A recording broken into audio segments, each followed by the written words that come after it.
check. Zeke Haya. All right, welcome to the New Year's edition of Strike and Mike. It's been a fun week. Merry Christmas to everybody. Happy New Year. Those are the only holidays that matter in this season. And let's just get started. So we want to start in talking about the alt-right. We want to talk a little bit about Iran. So Striker was just going on a good rant about the alt-right. So why don't you just pick that up and just start going with it now? Well, I mean, I wrote about this on the Daily Star the other day. It was already beginning with the Trump Jerusalem thing and with Israel, which is basically Trump is. Let's put it this way, right? I'm not going to black pill on Trump yet. I'll start it off with this. I'm not going to be black pilled on Trump, but there is one thing that I don't know if everyone's noticing, which is everything Trump does for us, his voters, people that actually put him in the White House, it always gets shut down or blocked. Yep. Just the other day. The Trump refugee ban was blocked by Judge Robart in Seattle in a lawsuit that it was not the ACLU. No, it was HIAS, Hebrew Immigrant Aid Society, Jesus. and about 10 other Jew groups. Yeah. Openly Jewish groups and nothing but Jewish groups sued over this Trump prescription. And this, by the way, of course, the immigration refugee ban was already approved as constitutional by the Supreme Court in early December, and 2 or 3 weeks later, this Judge Robart overturns it again. Yeah, I would need to look into the fucking details of that because I was taking. This is why I get it. This is why I'm obsessing over cryptocurrency. It was just to clarify. It was the detail about chain migration with the refugee ban. All right, so yeah, that's the thing. There had to have been because typically when the Supreme Court, they're the final arbiter, right? So, but Jews, of course, that they don't ever take no for an answer, right? Like they find something else, right? Like really, for me, the end all and be all of this should be there's a law. The United States passed a law that the president, and it's clear, you can read it, it's still on, you can look at U.S. code, and it's still there. The president has the right, based on his own judgment, to ban any class of people from entering the United States. Like, he can do that.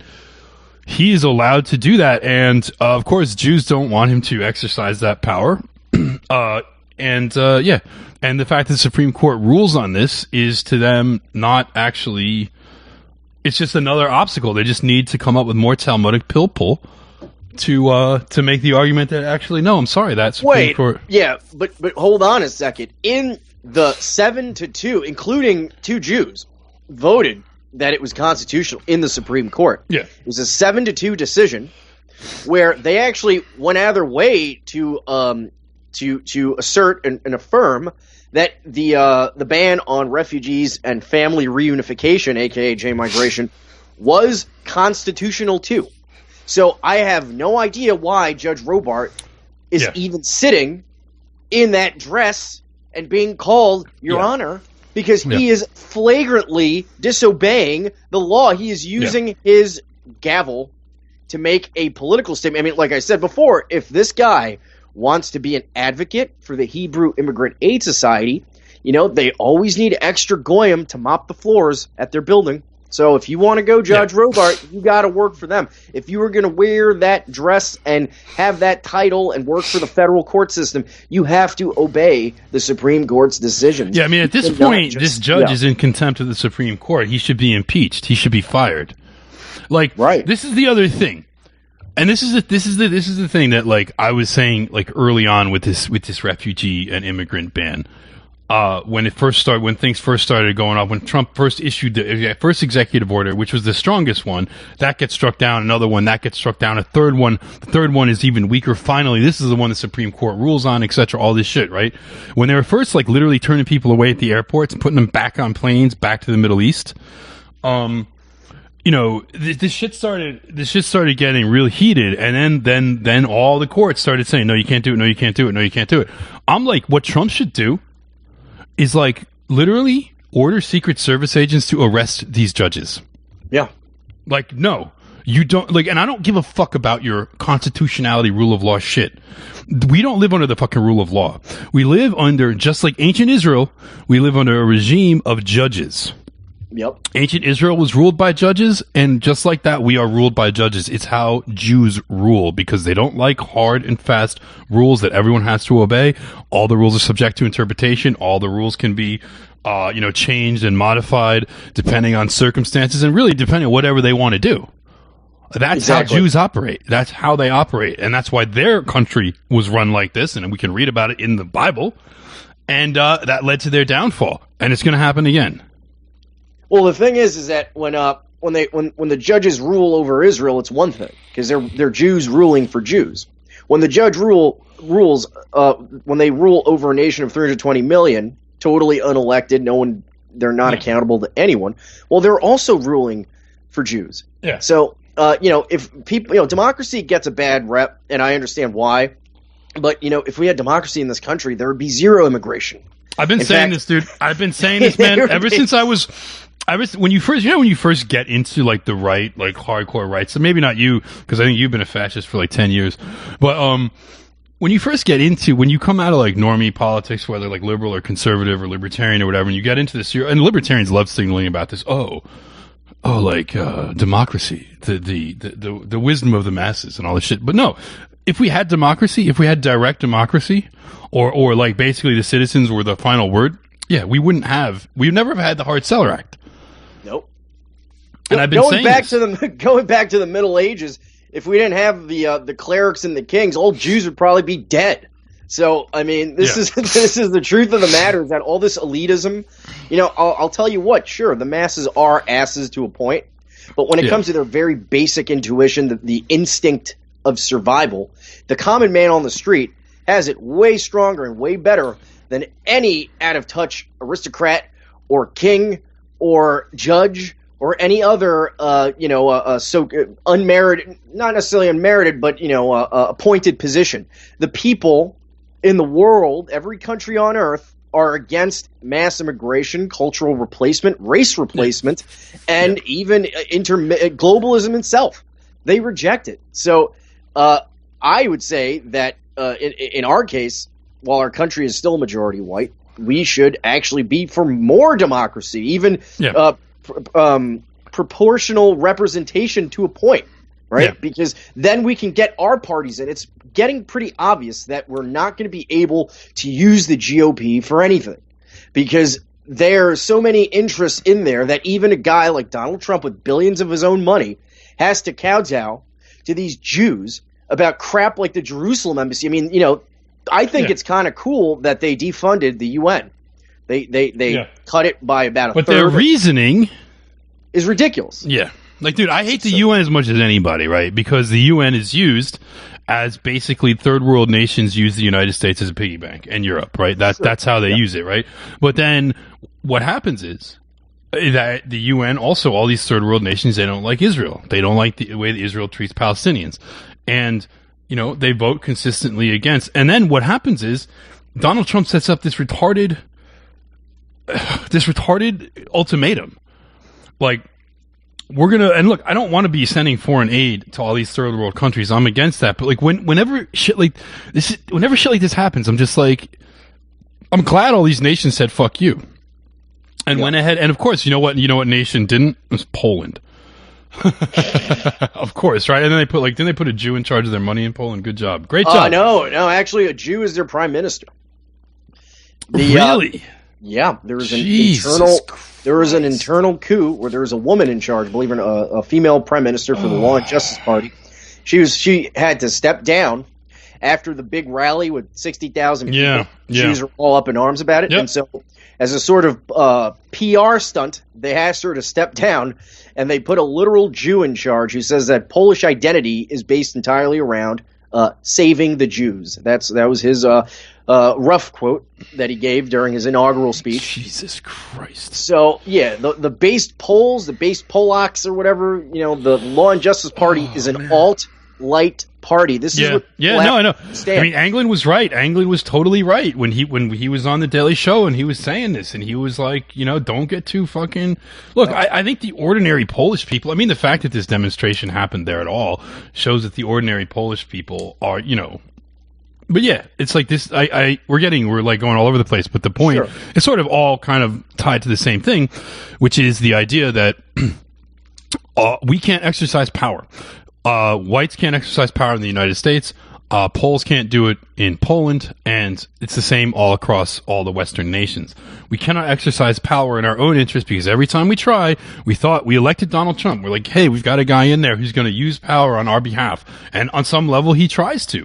There's a few things he's tried to do it on in kind of a half-assed way that's not totally exactly as what we would want.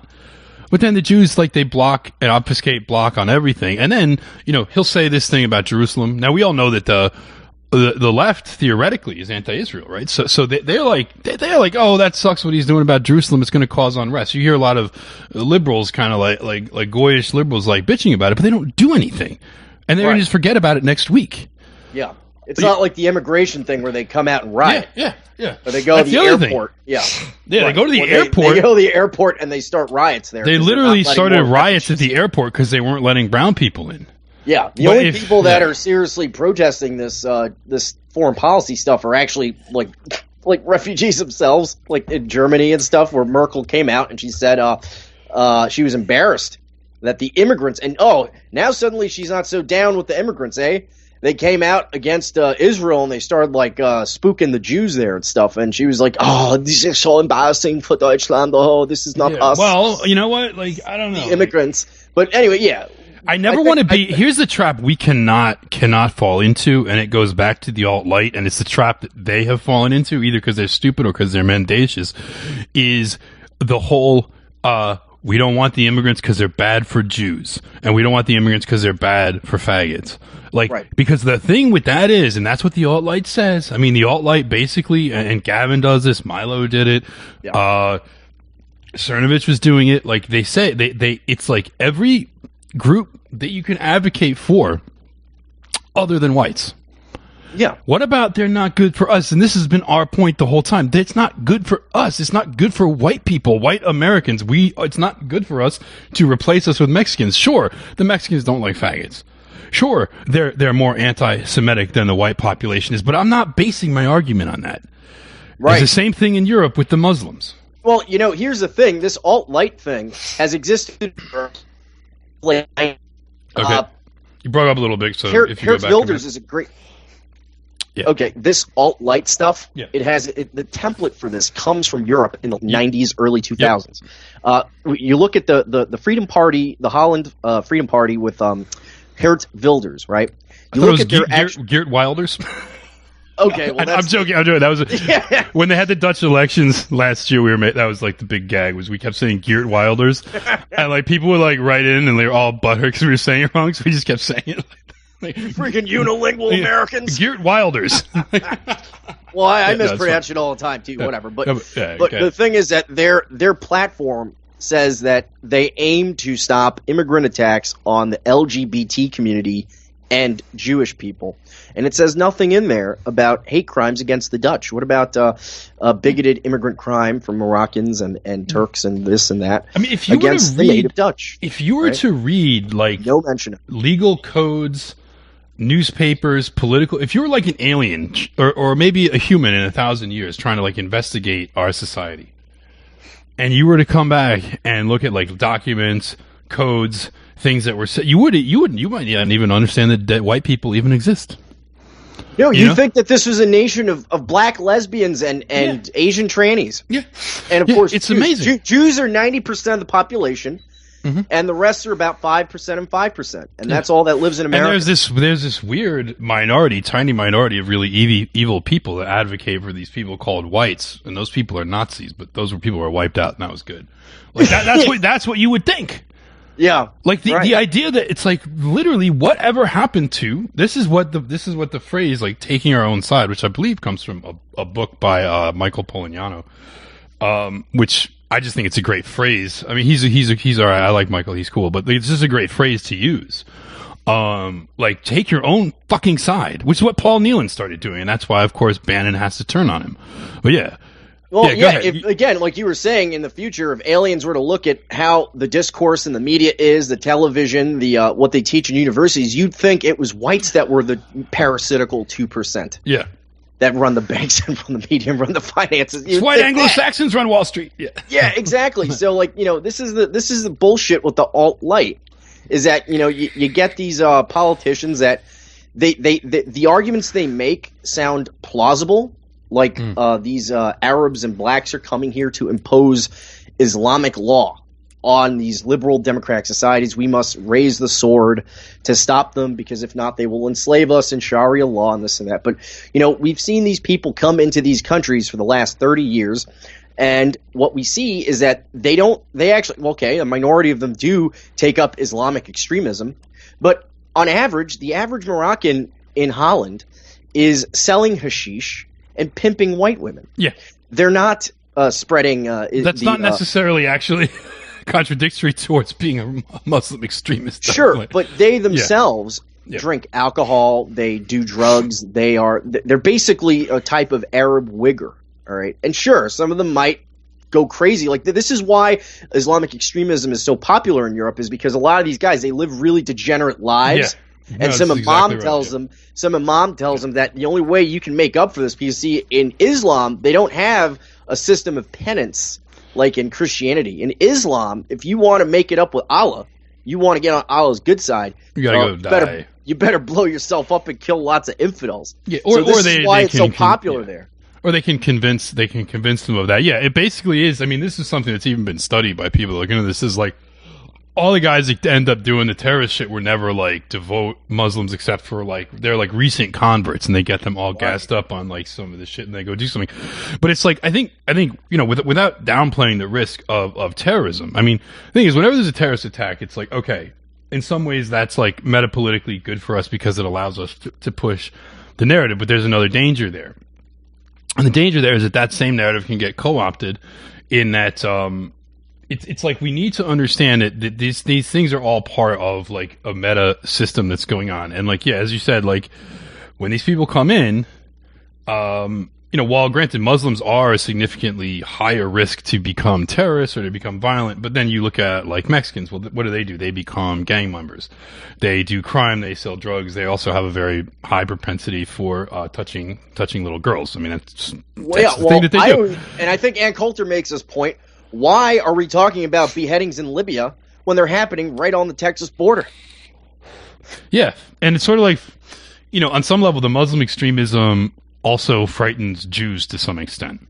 And so it's talked about, I'm not saying it's like approved, because there's a whole lot of stuff, and there's Jewish activists in the United States that are like determined to like stamp down on any anti-Islam talk, because they don't want any foreigner talk, period. But I think unless you have the core value system that we're trying to preserve our own culture and our own people as your main thing, you're always going to be led astray by Jewish narratives. Whether you're even if you're so-called based, you know what I mean? Because you can be based, like there's this that woman based mama who's this alt-right figure, based mama. She's a Muslim. Or no, she's an ex-Muslim. That's why she's so based, because she's ex-Muslim. So it's like, all right, well, based, I guarantee you she's a fucking total Zionist. And that's the other thing. Cerno, until he quit social media yesterday because he got bully-sided into oblivion. You've been busy on crypto. He's back, baby. So the quitting, Kobe Bryant of Twitter is back in action, bro, because they needed him. He's pushing anti-Iran shit right now, really aggressively. Oh yeah, okay. So he's off the bench, man. They had to dig deep into the bench and bring back some of their heavy hitters because he was there. God knows Zog needed some help, right? He made that. He's always there, right? I gotta retire now because I'm the Michael Jordan of basketball. Yeah, now you're Michael Jordan on the Wizards, bro. Yeah, no, he jumped the shark and you're still back into it to push the Zionist crap. Yeah, it's like, oh, I'm going to retire because I got bully-sided. No, I'm back because the Jews need me. It's like, all right, bro. I mean, let's not pretend like that retirement was all bully-sided. Like, he got fucking wrecked. He got humiliated so badly. But dude. Here's the thing, dude. He has totally gone off the deep end with the shill stuff. The ditto for PJ Watson, Alex Jones, these guys are catching so much flack from their own followers because they're pushing the Zionist crap a bit too hard. I mean, and that's why we got to jump in there. We got to jump in there. We have to be there. This is how we get their audience, the rest of their audience. I mean, I have videos that I posted on the Daily Stormer comparing Paul Joseph Watson in 2014 condemning Israel over Gaza, saying Israel is illegitimate. We give our money to them to do this stuff.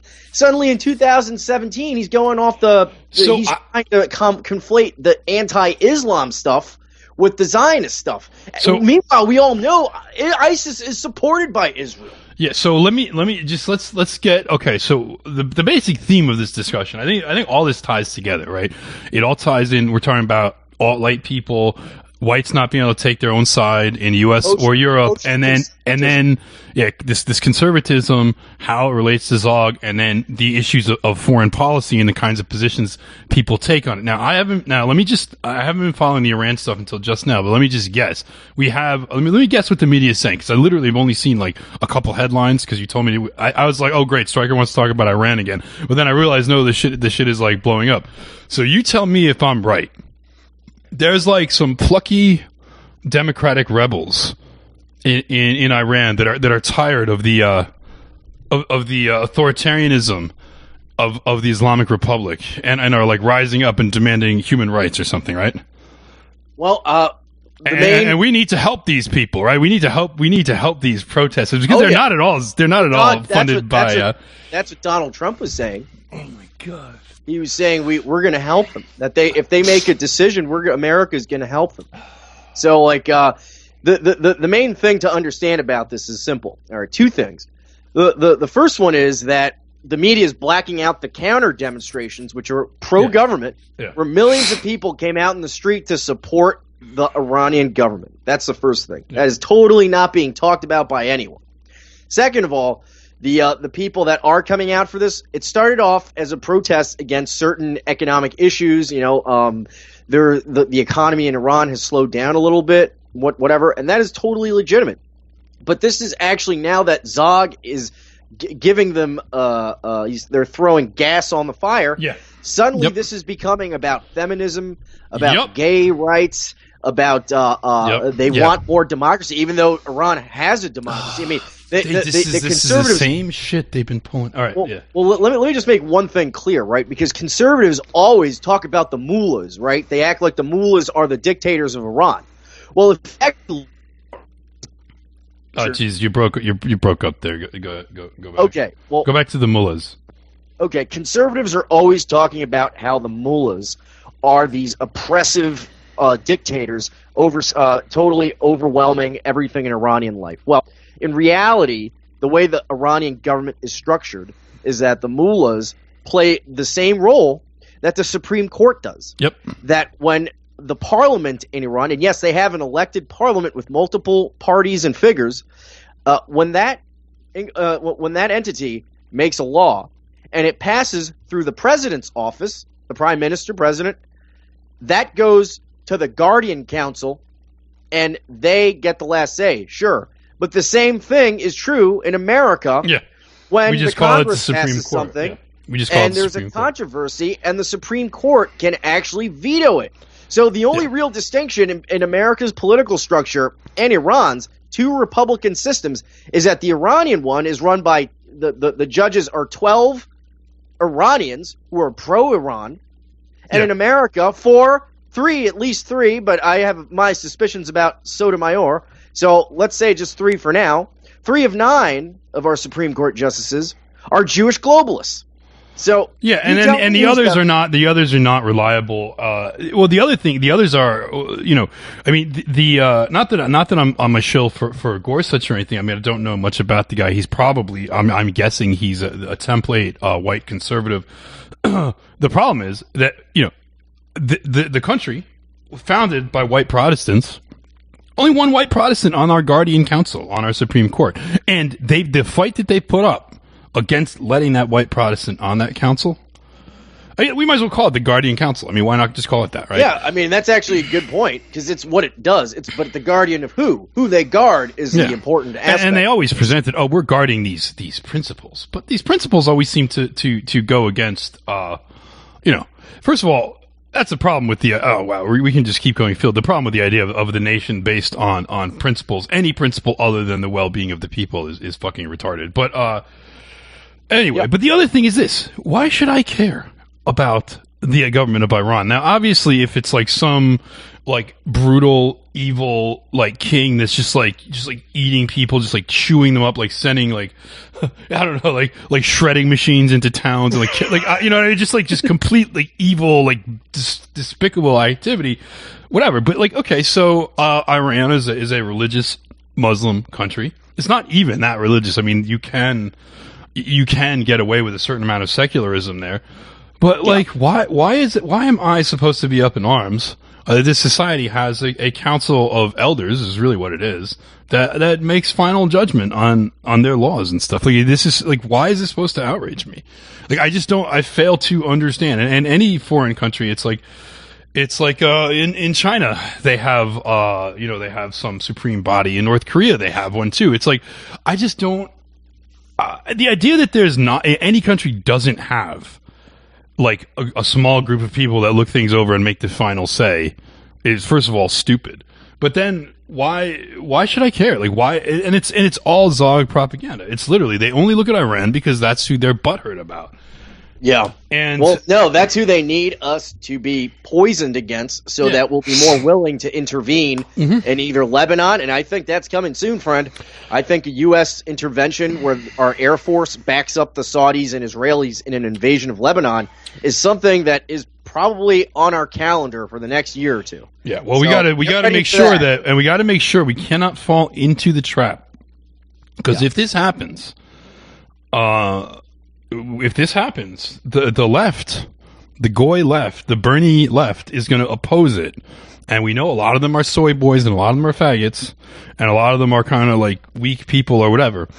They're going to oppose it and they're going to attack Donald Trump. And, you know, Donald Trump is going to suddenly look like, oh, he's fearless. He's making all the right calls. He's not backing down to the liberals, and he's going right in there and doing the thing. And he'll even be presented that way by some of the media. Yeah. But no, the media has been sort of nice to Trump as of late. After the I don't know if you've noticed this, but a lot of the bad publicity has died down quite a bit, including, I don't know if you saw this. This is actually still related to the question, but here's my theory on why Trump is throwing Zog so many bones, and yet none of our stuff is going through. I think that this Russia investigation stuff is a coup. And Trump is trying to stave the coup off. I mean, we saw the other day, Lindsey Graham came out, I believe, yesterday, maybe even earlier today, Saturday, talking about the Russia dossier, the Steele dossier, where they talk about Trump getting pissed on. Lindsey Graham was saying that the FBI used this to get their FISA warrant. Now, if you know what a FISA warrant is, that's the secret court that allows Zog to surveil you. Yeah, and they were basically performing surveillance on the Trump campaign using this dossier as the probable cause, which is exactly what Donald Trump said they were doing. Remember the whole they're wiretapping me, and of course, oh my God, everybody was like, "Yeah, nobody was wiretapping. You're insane." Of course, all that noise went out the window, and it turns out like he was in fact being wiretapped. Yeah, I remember saying it. I was like, dude, I guarantee you, if they weren't wiretapping him, like, I don't know what world we live in, but yeah. This whole thing was obviously to keep Trump's feet against the fire, but from the Zog point of view, from the deep state. Yeah. And now I think that Trump is giving them a lot of things they want and setting things, because this kind of shit, like with Iran and stuff. He didn't run for president to do this stuff, to intervene in the foreign policies of North Korea and Iran. No one wanted that. So the fact that, or the permanent U.S. presence in Syria, that's not what we voted for. He ran on the opposite of that. So the fact that Lindsey Graham, who's a total deep state Zog representative, this guy is now defending Trump in the Russia investigation, that tells you something, that there's definitely some backroom deals going on. Yeah, and that is a bad sign, in my opinion. Well, one of the things, though, that one thing to remind people of is that Trump did run on the embassy thing, the Jerusalem embassy. He did run on that. Sure, that is true. But he wasn't making like a huge deal of it. But he did run on that.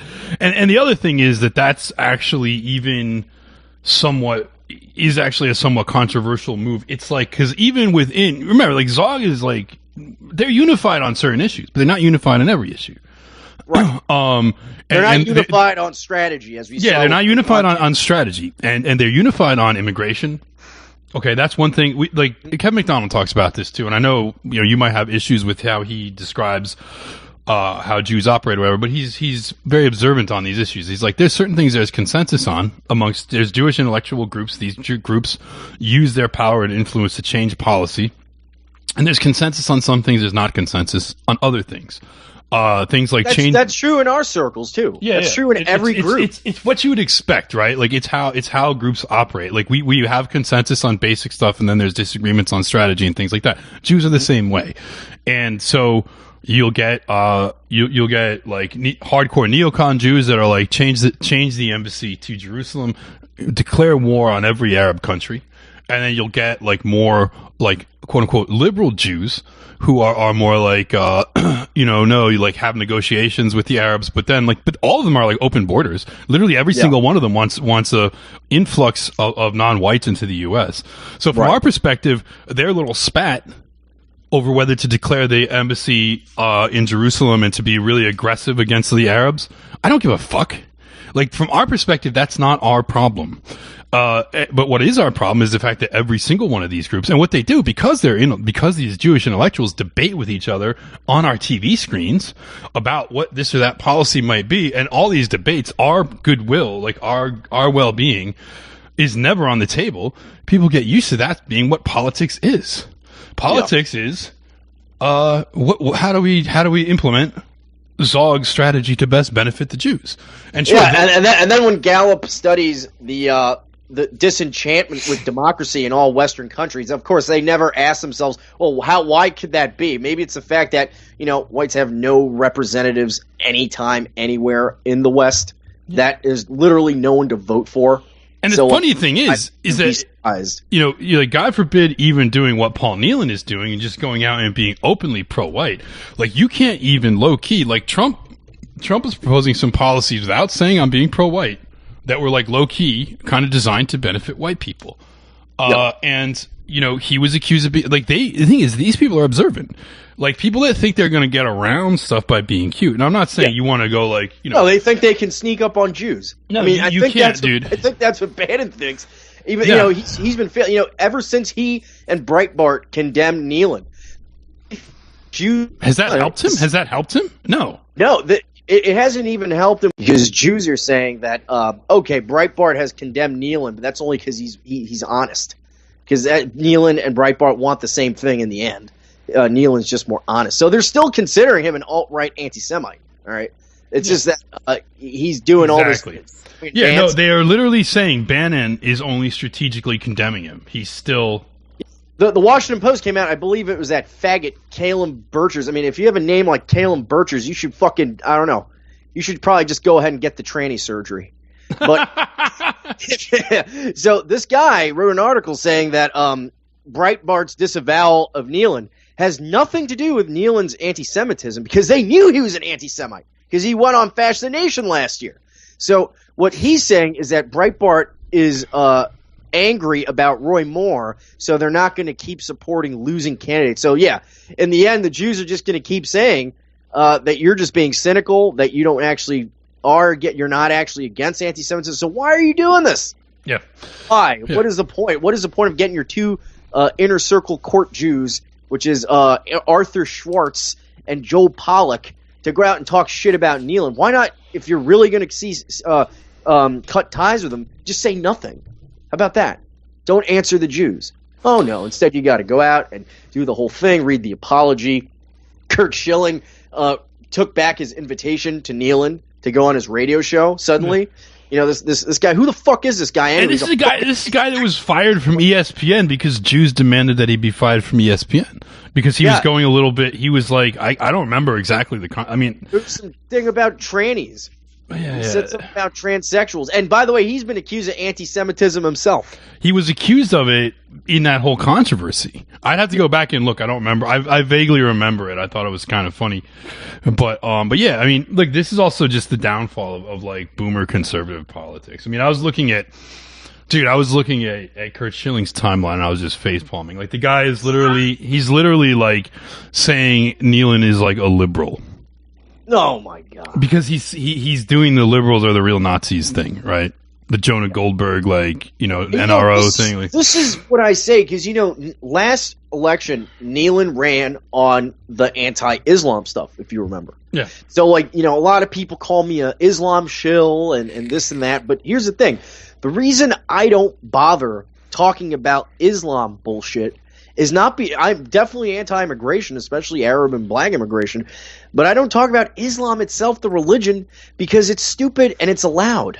Because it's probably not true, all right? It's just not true that this whole immigration thing is an Islamic conspiracy by CARE and the Muslim Brotherhood, all right? That is just no, that's not true. Shit. That's definitely not true. They sell to retards, to fucking Pamela Geller sells to evangelical retards to keep them in the saddle for Israel. Yeah, exactly. No, that's literally what's going on. And I get what you're saying. However, you go finish and then I'll give my take on it. My thing is that they because they know that their audience is stupid, it's all like middle-aged boomer types, they know that it's easy to confuse them about the difference between a Somali running over people at a Christmas market and the nation of Iran. Because the retarded middle-aged boomer only hears the word Muslim. And they can't tell the difference between the Muslims fighting the radical Muslims and the Muslims getting money and guns from Israel and America. Yeah. They can't tell the difference, so it's easy to keep them permanently angry at countries that actually should be America's allies, or at least neutral, like Iran and Lebanon and Syria, the enlightened Muslim countries. And instead, we got these boomers that are permanently poisoned against them, ready to go. Of course, they're not of age. And they can't differentiate at all. Like, this is a huge region of the world with hundreds of millions of people in different factions, and they have no idea about any of these differentiations. And you even get that shit from some of our alt-right people who are constantly splitting hairs about Jews. Oh, what about this Jew exception or this Jew exception? This is 2% of the population. Why are you acting like they're so nuanced? Why does it matter? It doesn't matter if there's an exception or not. And yet the same people, when it comes to the Muslim stuff, this is 1 billion people of all different races, with all different religions, all different nations, all different interests, and they have no qualms putting them all in the same bag. So, what's with that disconnect? All right, it makes you think you have an agenda. Well, my thing is, I think a lot of people, that are in kind of like the alt-right or moving towards alt-right or newly in the alt-right or whatever, like, I don't think they necessarily have an agenda. I think that they've just been a little bit confused. They've been amped up on certain rhetoric and I don't particularly like Islam and I don't particularly like Arab people. However, we got to keep our eye on the ball. Now, I understand, particularly in the case of Europeans, why their anti-Islam would be a little bit more exaggerated. The funny thing is the United States is very anti-Islam because of sort of the memory of 9/11. Now, I do think there is a good that there's sort of like this nascent nationalism there, nascent white nationalism, that there's a sense like these people are foreigners, they're not like us. And let's be honest, you don't want a lot of Muslims to move into your country for a number of reasons. And we see parts of Europe where they do move in and then they kind of take over neighborhoods and then they start running them their own way. And then, of course, there's the rape, the grooming, all this stuff. So it is a negative thing. But in terms of like the meta politics of it, and I also think the thing about Islam is like, if you do let them get this foothold like they've gotten in Britain, and the British are too, like, really what the British should just do is all the British would have to do is like just decide we're done and time to go. And it would be a little rough for a little bit, but they could get them out. But what happens is, the reason they can't, the British public would generally want to do that, but they can't because, like the United States, the British media and politics are controlled by Jews. So it's important to understand. Like, I understand why people don't like Islam, and I understand why they don't want them immigrating into our countries, and that's great. And you don't have to like the religion. I don't particularly care what their religion is. It's not our business. If they're not living here amongst us, like undermining and degrading our own culture and creating special interest groups, creating strife, creating social problems, people set against each other that Jews can then exploit, etc., then it doesn't matter. Like, I don't care if the Jews are trying to tell you, care because the Iranians, they don't have democracy. The mullahs run everything. It's like, who fucking cares? Even if that was true, who cares? Well, we don't seem to care with Saudi Arabia. Yeah, that's the other thing. I mean, Saudi Arabia is one of the most horrible countries on earth, and like that's never talked about. Except, and if you do, it's like, it's like people are like, oh, that again. You know, they roll their eyes but then Iran is supposed to be this terrible thing. Now, I'll give the left some credit for being woke on the Iran question. This is why, like, again. Oh, not really, friend. All right. Remember when, I don't know if you were still, if you were following politics in like 2006 to 2008. I was. Do you remember when Ahmadinejad came to Columbia University and gave his speech? Yeah. The president of Iran? Well, yeah. Fucking the people protesting outside were leftists. They were protesting against him. They were hardcore J leftists. Yeah, I remember. This is denier. But this is the thing. This is one of the things why I just this is another reason I was hating the left so much was because all their reasons for going against Ahmadinejad were, oh, he's anti-gay, he's denying the Holocaust, he hates Jews. And even then, I was like, what the fuck do I care? You know, like, I was like, so what? The same motherfuckers work for Al Jazeera.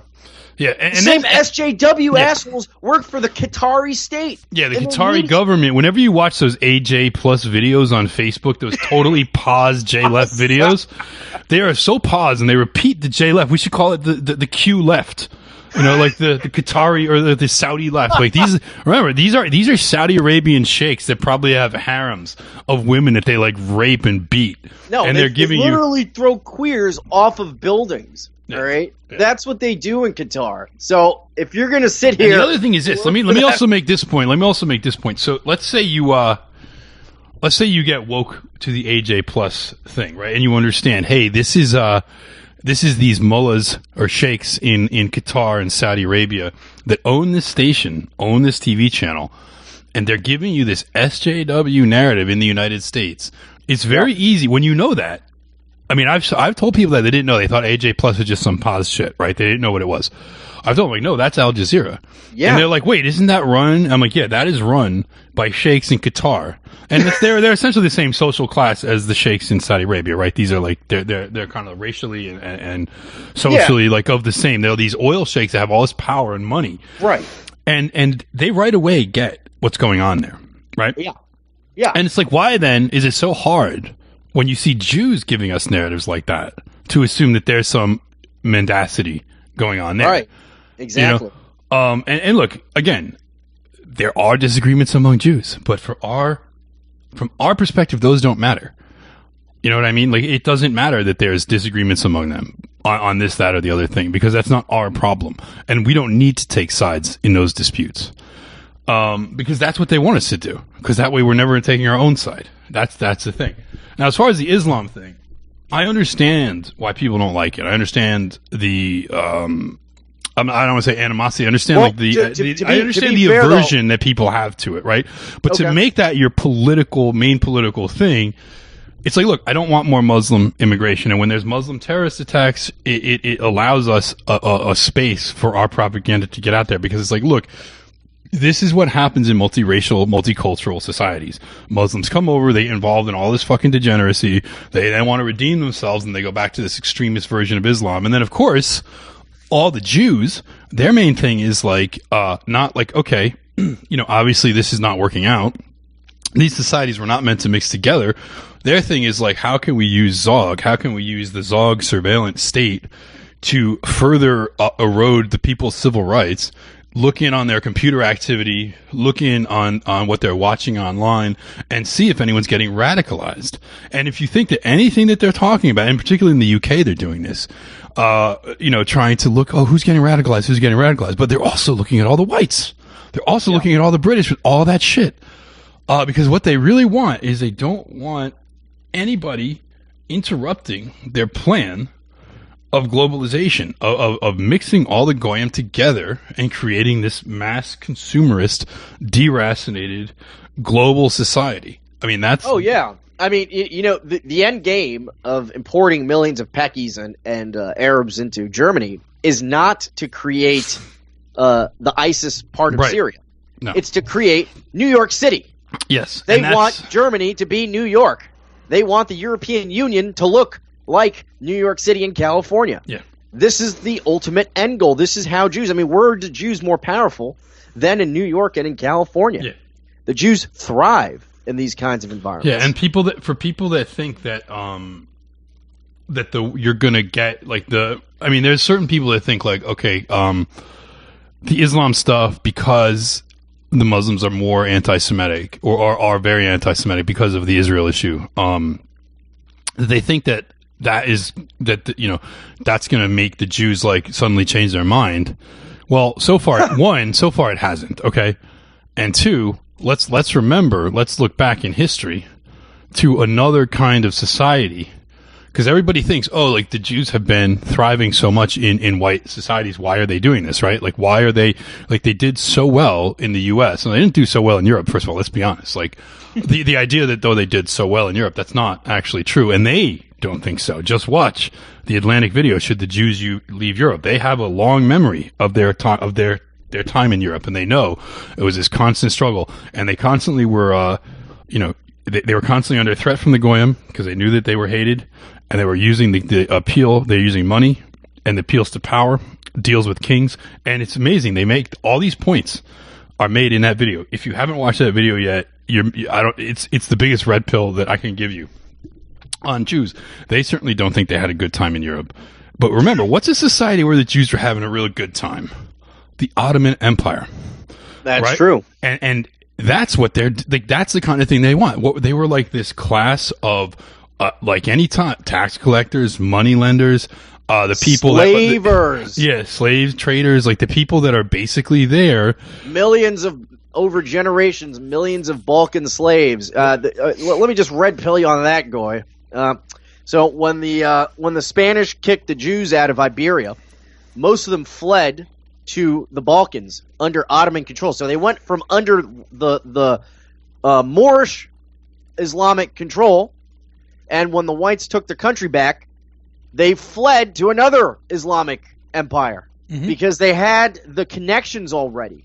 Yeah. And so they went there, and they were already the slavers of Spain and Portugal, and they fled, and they inherited the same exact occupation in the Balkans because the Ottoman leaders did not trust the Christians that lived in the Balkans, obviously, with business and trade routes and such. For example, under the Ottomans, Christians could not own horses in the Balkans, but Jews could because they saw horses as a potential weapon of war and this and that. Yeah. So they trusted the Jews to be loyal to the Ottoman Empire, and in exchange, because the Ottoman Turks were not interested in business or making money or anything like that, they let the Jews have the full rights to the roads, to the slave trade. I mean, the transatlantic slave trade as we know it in the United States, well, the obvious heritage and legacy was the white slave trade by the same Jews, Sephardic Jews, in the Balkans. Yeah. All right?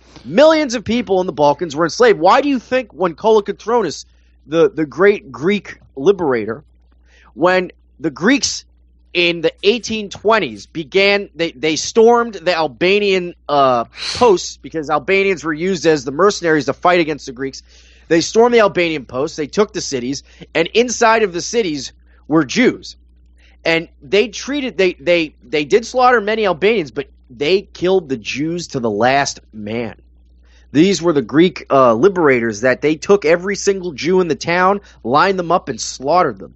And this shows the kind of rage the Jews instilled in the people they ruled over so many years that very few Jews survived the Balkan Wars. All right, very few. So just imagine what kind of cruelty, because you see, we are always used and taught to think that, oh, those evil Greeks and those evil Serbs, they killed all those poor Jews. Well, these are our ancestors. These are our people.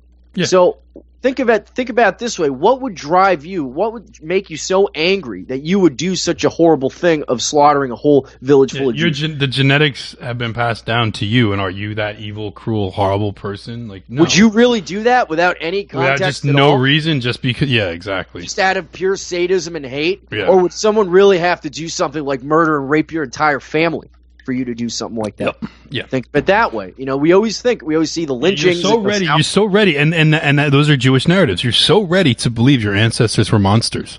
And when you look back and you think about it, just like the lynchings in the South, like if you go back and you look at the lynchings in the South, first of all, there weren't very many. There was about 5,000 of them over a course of about 80 years that were kept track of. Like the federal government has records on this. 27% of those people were white.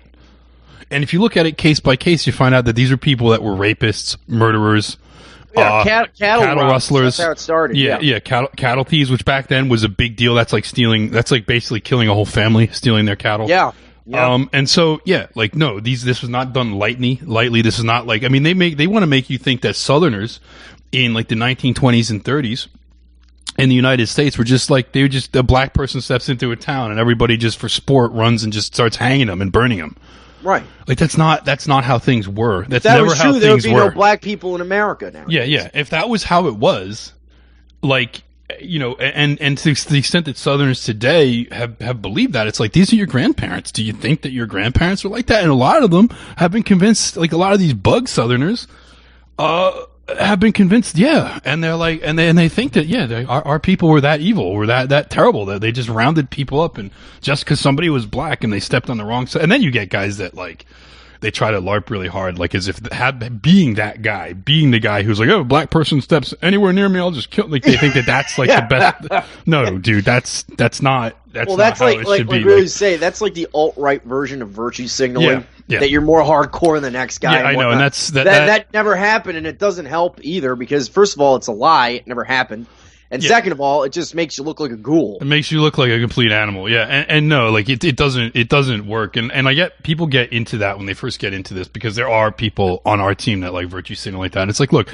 I don't particularly want to live around large numbers of blacks and stuff, but I'm not going to kill a black person for just like stepping near me. Well, it's like the pit bull question, right? Pit bulls are dangerous animals. They shouldn't be around regular people or children. They should only be used in their appropriate context, which I think is bear baiting. So, like, the pit bull is what the pit bull is, but just because a pit bull bites you doesn't mean you got to go door to door gunning down every single pit bull in America. Well, okay, so you're cucked on the pit question, I guess. Come on, man. There are some cute pit bulls, bro. Come on. There's some. All right. Well, but the point, I think we're straying from the point. The point is that, like, that's Come on, like that last pit bull I got put to sleep. You didn't see that beautiful picture of it in its graduation gown. He's one of the good pit bulls, man. Yeah, he used to volunteer at the soup kitchen. He was going to obedience school. He was getting his life together. He's getting his life together. He was learning how to chase the tennis ball. He was going to be all right. Anyway, the point being though that these narratives that are rampant in our culture about the cruelty and horribleness of our ancestors are coming from Jewish intellectuals that are teaching us this about ourselves. And if we don't believe it about ourselves today, why would we believe it about those that pass their genes down to us? Now we understand those people who didn't have the internet and couldn't actually speak for themselves like we can. Yeah, and they didn't leave much of a record behind because of just historical. So now, granted, things were tougher in the past, right? Like the amount of access to resources and food and shelter and all those things that we have now make people, they take a little bit of the edge off people. But that doesn't mean that the people that lived in those circumstances where resources were more scarce and you had to struggle more, it doesn't mean they were ghouls. It doesn't mean that they had no human compassion. There's evil. No, it's just things were different, and they had their reasons, and those reasons. I mean, whenever you see something, this is why I think people's investigation of history, they shouldn't just take the narratives that they're given. Look at something. Like if you see something, like people, you're so ready to believe that there was just black people in this, white people in the South in like the 20s and 30s were just evil. Just hated blacks with this passion. How about German people? The nation of people that has the most Nobel Prize winners, some of the most advanced humanitarian laws, and one of the most charitable races of people on earth, the German people, that suddenly one day they decide to start gassing millions of people. You're supposed to believe that this nation, which is some of the most intelligent, accomplished people in the world, the most philosophers, scientists, all like brilliant philosophy, music, science, everything comes out of this culture. And there's this one generation of these people that were just monsters. Yeah. Just absolute evil monsters. Just pure Neanderthals from the fucking like transported like in Doom. Yeah. Like the monsters from Doom, they transport out of the portal and come into power in 1930s Germany. We're supposed to believe that garbage. It's like insane. So you're supposed to like the nation that gave you like, Hegel and Goethe and Mozart and all, I guess he was Austrian, but you know what I'm saying? Like the same, you know what I mean? Like there's all these cultural, philosophical, scientific, intellectual accomplishments. And it was known for its industriousness, its hard work, and the politeness of the people that suddenly they're just fucking one generation, just monsters. Well, hold on. Based on the word of who? On a race of people universally known for being liars, swindlers, tyrants, oppressors, and murderers. Yeah. We're supposed to take their word against the charitable, kind, intelligent, sophisticated, and thoughtful Germans. Yeah.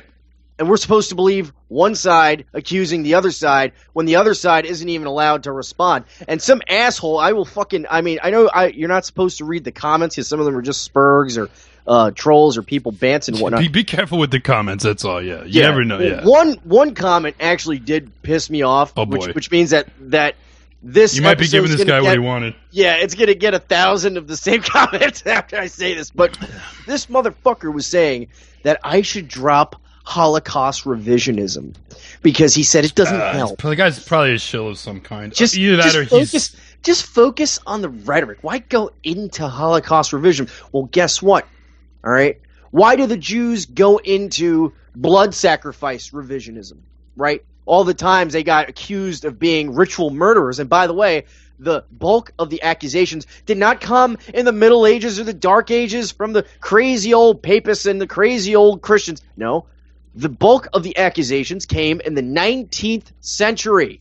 This is where most of the ritual murder accusations against Jews came from. And this just so happened. I'm not saying for sure that it's all real, but it just so happens that at this time was when the very religious, mystical, orthodox, the Chabad movement came to be. It was around this same time, the ones that believe in the great mysticism of Judaism, mystical side of Judaism. It was actually, it looks old because they're very, they seem very outdated and outmoded nowadays, but in the 19th century, that's when they just got started. And it was in exactly the same countries in the Eastern, in the Pale of Settlement, where the bulk of the accusations came from. But that's another story. But you think these people are so old? Hold on a second. Let's just go down this little rabbit hole. You think these people are so old?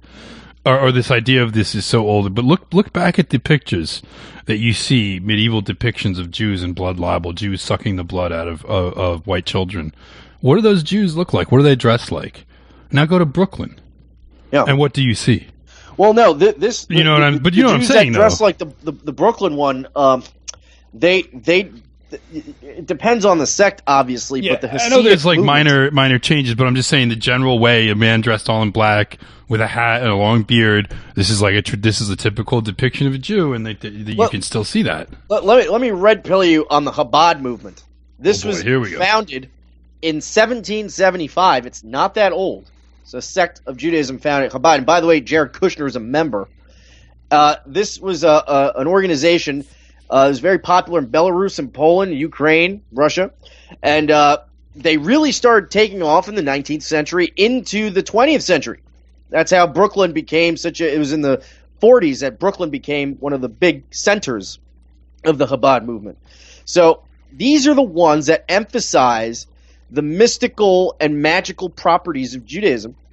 Now I have my notes in another computer on this. I'm actually part of my book is where I study in one chapter the possibilities of Jewish ritual murder, and the general Jew argument against it is that Jews can't mix blood with food, and that's actually not true because there is a book of Jewish spells that actually tells you to mix blood with matzo as a sort of protection against some evil spirit or some crap. I don't know. But yeah, in it tells you. It doesn't specify what kind of blood. I mean, a Jew could argue, oh, it's not human blood. It's chicken blood. It's this blood. It's that blood. Mm-hmm. But the idea that all Jews and all sects of Judaism cannot eat blood is a lie. But anyway, my main point with this, not to get off on this tangent, but my main point is that why do Jews spend so many resources trying to debunk this accusation? Right? Mm-hmm. I mean, this is an old accusation. I mean, how many people accuse them of this stuff anymore, right? So why do they always talk about the so-called blood libel? Well, because they know that these kinds of accusations are serious, and they can actually discredit everything you say if enough people believe in them.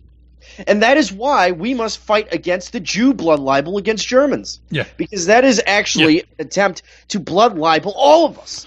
All of us are considered discredited because of this blood libel. Yeah, and on top of that, to add to that point, white privilege is another thing, okay? Because like I said, and I said this in my conversation with JF, and I've said this before in other speeches and talks I've given, is that when you say, like, you know that white privilege is an accusation against white people when you see how Jews react to saying Jewish privilege. Just watch. When you say, and look, we can, like I've said, we can objectively prove Jewish privilege. We can prove that being born a Jew puts you a big leg up in, because that's the whole idea, right? Being born, this gives you whatever. But being born a Jew gives you a huge leg up in the world. Like you're connected to money, you're connected to power in multiple countries, you know, and you're part of this extremely ethnocentric clique of people that works together to dominate the whole world. So you can't tell me it's not actually a privilege. That there's no privilege being Jewish. Of course, along with that comes the constant fear that the Goyim will know and then something bad's going to happen to you. But the point being, we know that privilege is essentially a kind of a blood libel. White privilege is a kind of a blood libel, and we know that because they say it about us. We're supposed to just suck it in. We're supposed to internalize it and then make our life about debasing ourselves before other people and make ourselves weak and you know, let other people speak before us, stand at the back of the room. And the only thing you're going to get for that is the moral congratulations of people that hate you. But you say, Not hey, even. Yeah, and in the end, they don't even really care. They don't have any, you know. Well, let me finish the point. The point, though, is that I have many times, and I've seen other people do it, and you even see them write about it. You can start, if you look at their websites, you look at their publications, and they say, like, the danger of the accusation of Jewish privilege. So they understand that the accusation of privilege is a kind of a blood libel. It's a way to make people seem it's like a moral stain on you. So they can't say to me anymore, hey, when we talk about white privilege, we're not saying like you're bad. We're not saying you should die. We're just saying you know, you have something that you didn't earn and you should give it up or something like that. Or there's some other narratives that they have around it. Like, and then we say like, oh, like white privilege is why like whiteness, which is this system of oppression, has to disappear or something, right? And it's like, well, what if I were to say, oh, no. Look. I'm not against Jews, the people.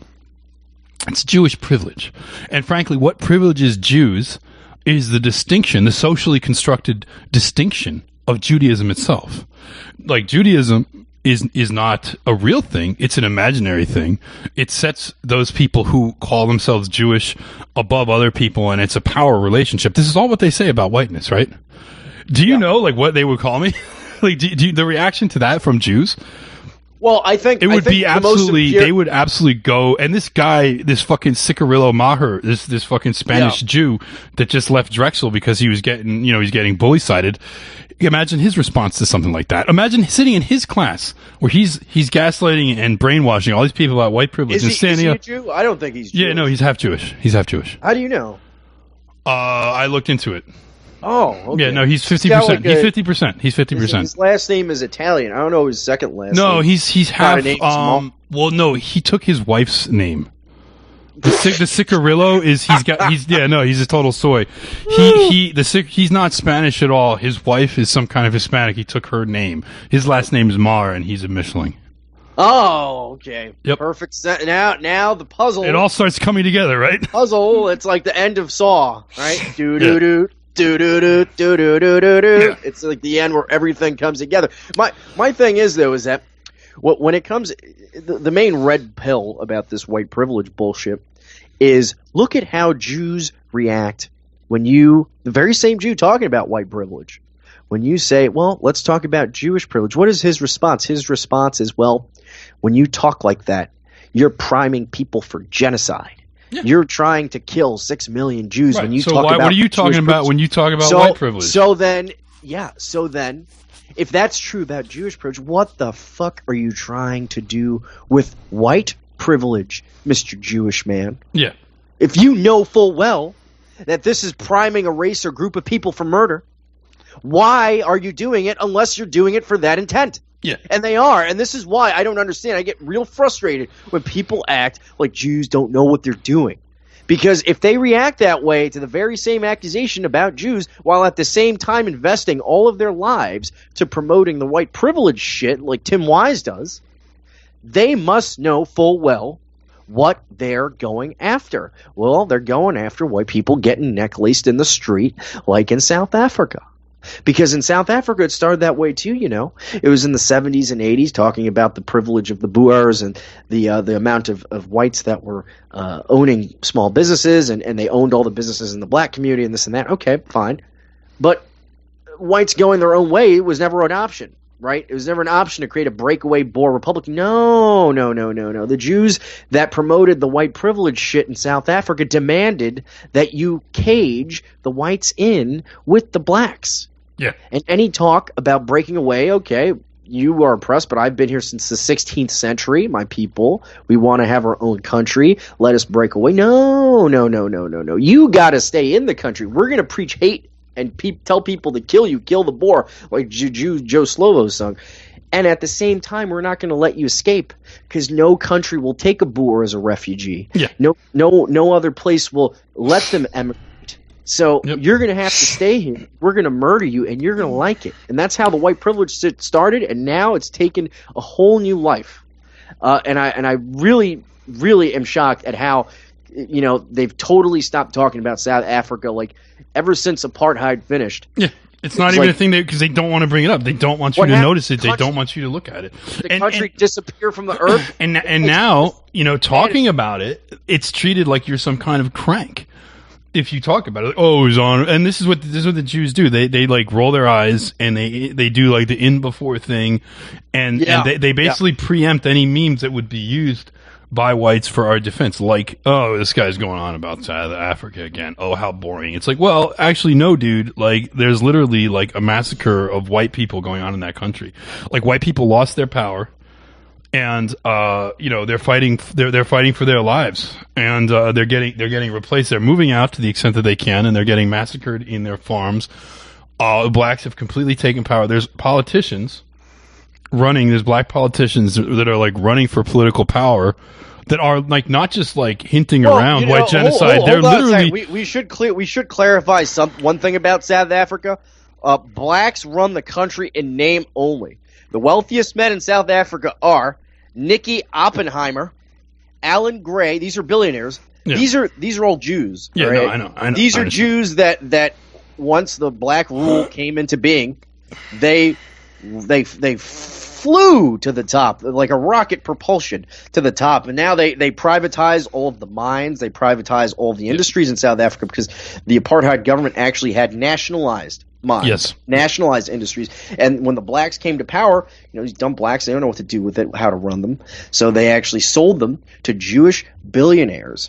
And now South Africa is a Jewish plutocracy with blacks that are there stirring up shit against the white farmers. They don't stir anything up against the Jews in South Africa, which is a sizable percentage of the white population. No. Yeah. Only and they've all got dual Israeli. pests. I mean, when you talk about what's the point of Israel, like all those South Africans have a dual Israeli, and this is also why Israel and South Africa had like weapons deals and stuff. And those Jews will be right on a plane to Tel Aviv the moment that shit completely crashes. Yeah, but right now it's actually pretty good. It's way better for the Jews there than it was 30 years ago under the apartheid. No, they didn't. They did not like the Boer Republic. They were because as we know the history of South Africa that. In how the Boer Bund, and they called themselves that. It was a socialist, socialist revolution. Yeah, and they did it by creating an alternate society, right underneath the top level society, and then finally they were ready. They took over and they had power for like 40 years, and the Jews never.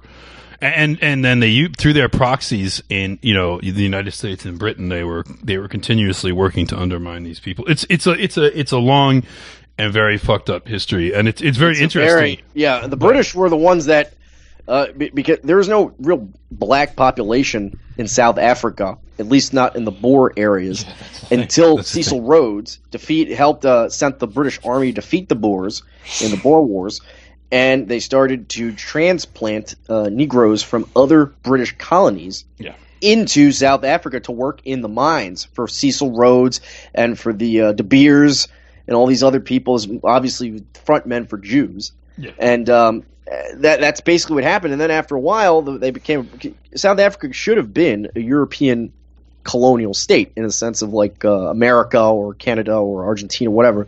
But instead, it became a place where whites were outnumbered heavily. And so the Boer miners, the white miners, actually launched a sort of revolution through the ballot box where they actually imposed the apartheid system, which not only was a racial thing, but it was actually, they started nationalizing many of the mines. It was like I said before, it was a socialist revolution.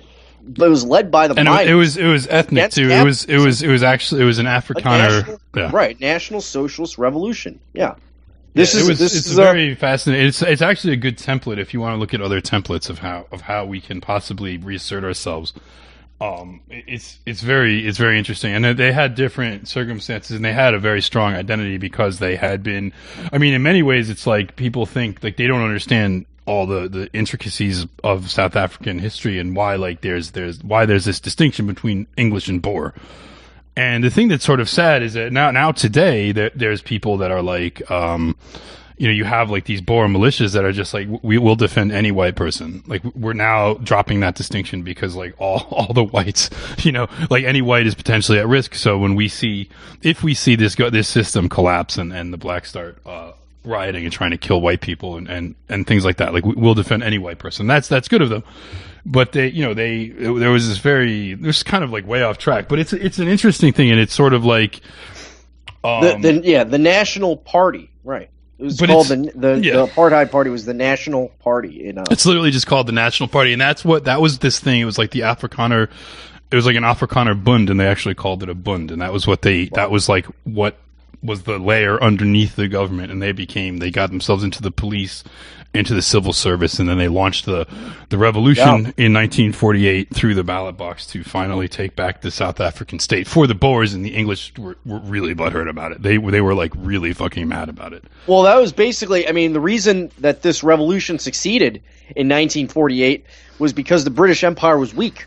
Yeah. It was weakened by the war. I mean, this is around the time they lost India too. So like this was an organic interesting how the Judeo left is not so happy about the South African anti-colonial revolution, right? They're happy about the other ones and not this one. This was basically an organic rebellion by the Boers, the white Boers, against the British Empire, and they reasserted themselves and created a nation that reflected their values. Yeah, I mean, a lot of J leftists just don't know this history, right? But yeah, if they did, they would find it interesting. And then you sort of like, hey, that state that was created was an anti-colonial state. It was an anti-British Empire state. It was actually a native. It's created by a labor union. Yeah, it was actually like a native people that was like kicking out the British Empire. And then, of course, they set up a regime where they kept blacks and whites somewhat separate, not even totally separate. And they weren't. The idea that they were like cruel to blacks is just a fucking lie. A lie. Total lie. Just the same way they say. Seeing what it looks like under blacks, right? Yeah, it's the same way that they lie about how whites were cruel to blacks. In the American South under Jim Crow. It's all lies.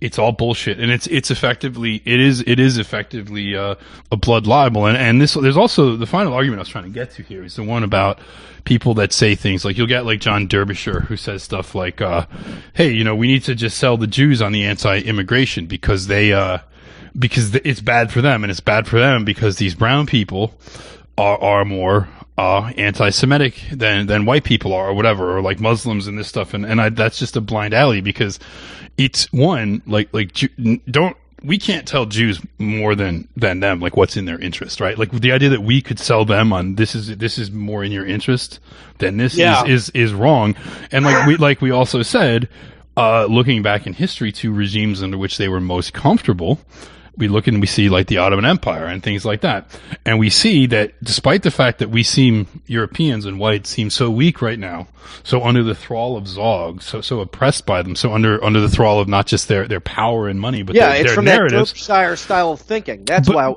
we got this way. But just remember, from their point of view, this is like a relatively short-term temporary thing. I mean, they probably think that they've been totally on top for like 50 years. It's been, you can't say anything. And now we're coming kind of to the end of that. And they're kind of freaking out. But you got to remember, the way that Jews view whites is a very, very dangerous people. And that's why these narratives are out there, because historically we see that we have been the most dangerous for them historically. They have been more comfortable as these sort of merchants, tax collectors, and power brokers behind the scenes in these heavily non-white societies. Like, they've done that before, and they're very comfortable in that role. And whites, for whatever reason, have a long history of actually overthrowing them and kicking them out. Yeah. And they remember that. So just remember, they look at us as a potential. They look at us like a fucking they're scared, and they're scared all the time. And that paranoia. Also, there is a sort of modern fear as well, because you see the anti-Semitism of the Middle Ages was very much religiously based, where a lot of Jews saved their asses just by converting to Christianity at the last minute. Yeah. They would have some crusader with a sword to his neck, and he would just take the holy water and suddenly get to fight another day. But in the modern sense now, with the science of race and the science of let's say the National Socialists, right? When the Jew is redefined in this fashion, he's more frightened because the means to fighting him is more efficient, right? Because the Catholic way of fighting the Jews was to try and persuade them to convert to Christianity, which ended up in Vatican II, where the theologian Baum, of course, the Jew Baum, passed these various ordinances inside of the church to make the church Jew-friendly. More liberal generally, yeah.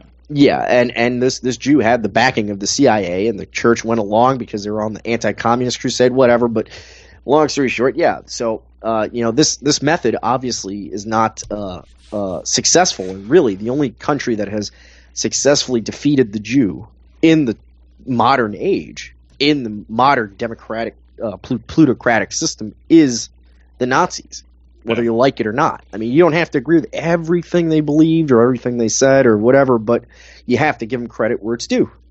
They fought them successfully, and that is why whenever they find, I believe they found the last swastika eagle was found in the bottom of the River Plate, which was it's by Uruguay, in the water, and this came from the pocket battleship, the Graf Spee. And they dug it up very recently, like 10 years ago or something, and the German government is suing the government of Uruguay to bring it back to Germany so that they can blow it up. Yeah. So now they found a big swastika in Germany recently. Also, I believe they were renovating a soccer stadium. Right. And they found a swastika. It was large. It was a big one, and there used to be a statue on it, but the statue had, of course, been destroyed, and then they built on top of it. But now they're renovating, they're digging up, and they find it.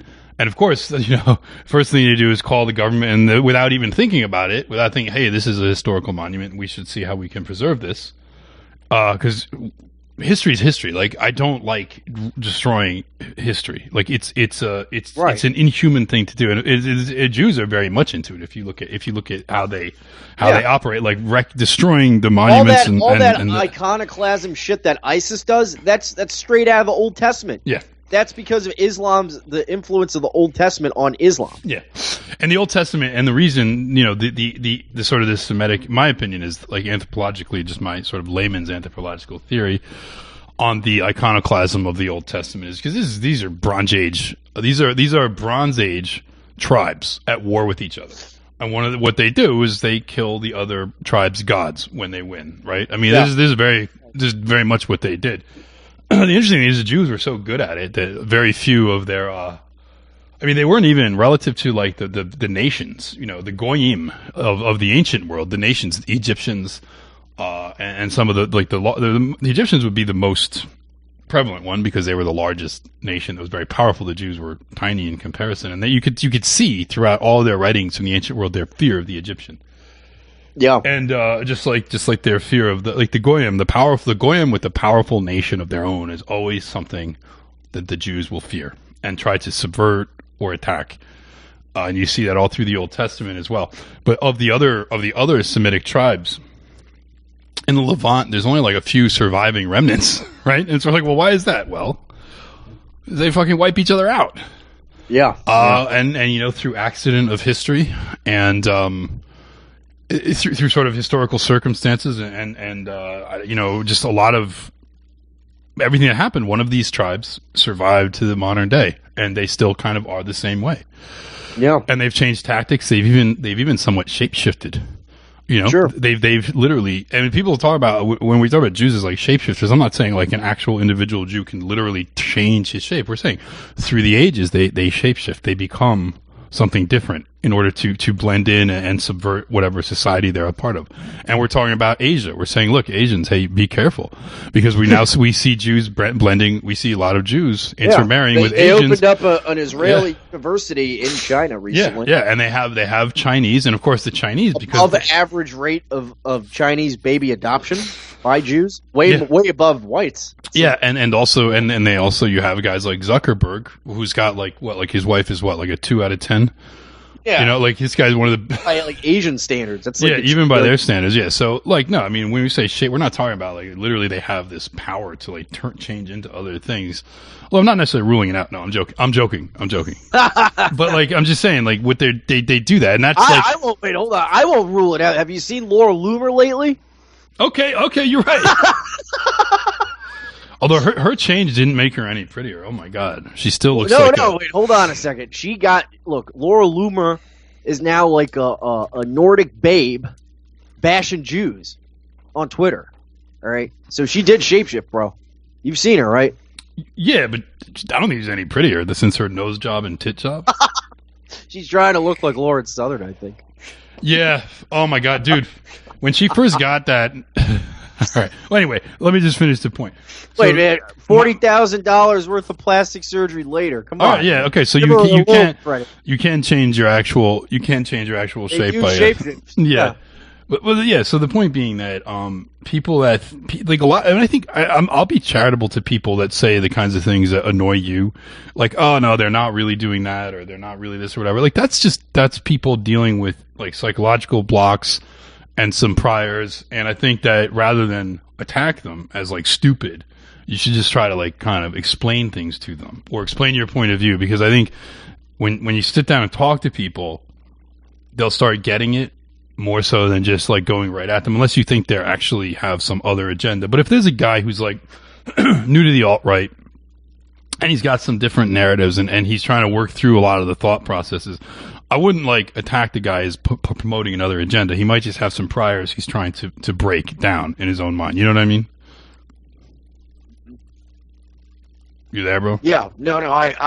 Yeah. Hello? Yeah. You cut out for a second there. Okay. Yeah. No. I was actually just reading Laura Loomer's Twitter again. Oh God. And she was saying she was just talking about how the Jews control the media. Yeah, but see, she's just getting ahead of herself. She's getting ahead of herself because she's just bragging. Right. Yeah, exactly. Yeah, the rest of it is all Iran shilling stuff anyway, right? Yeah, so we should talk about where we should go back real, because we're about an hour and 20 minutes in. Okay.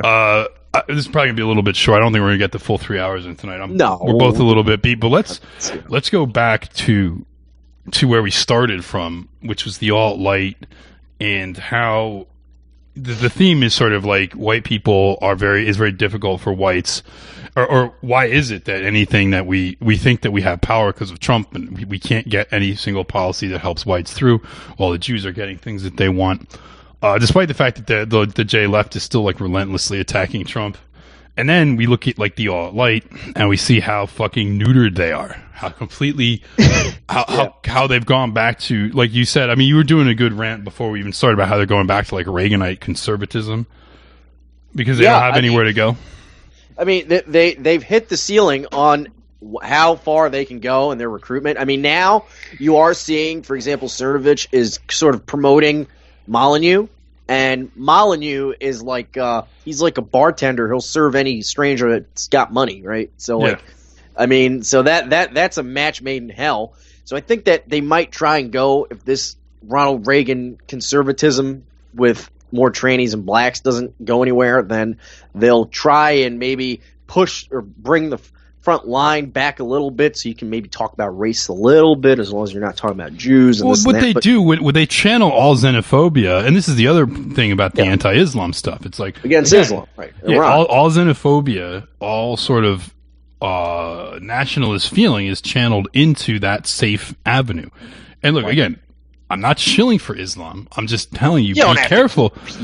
Be careful of that as an outlet valve for I'm getting tweeted by probable shills, but certain alt-right people call me an Iran shill.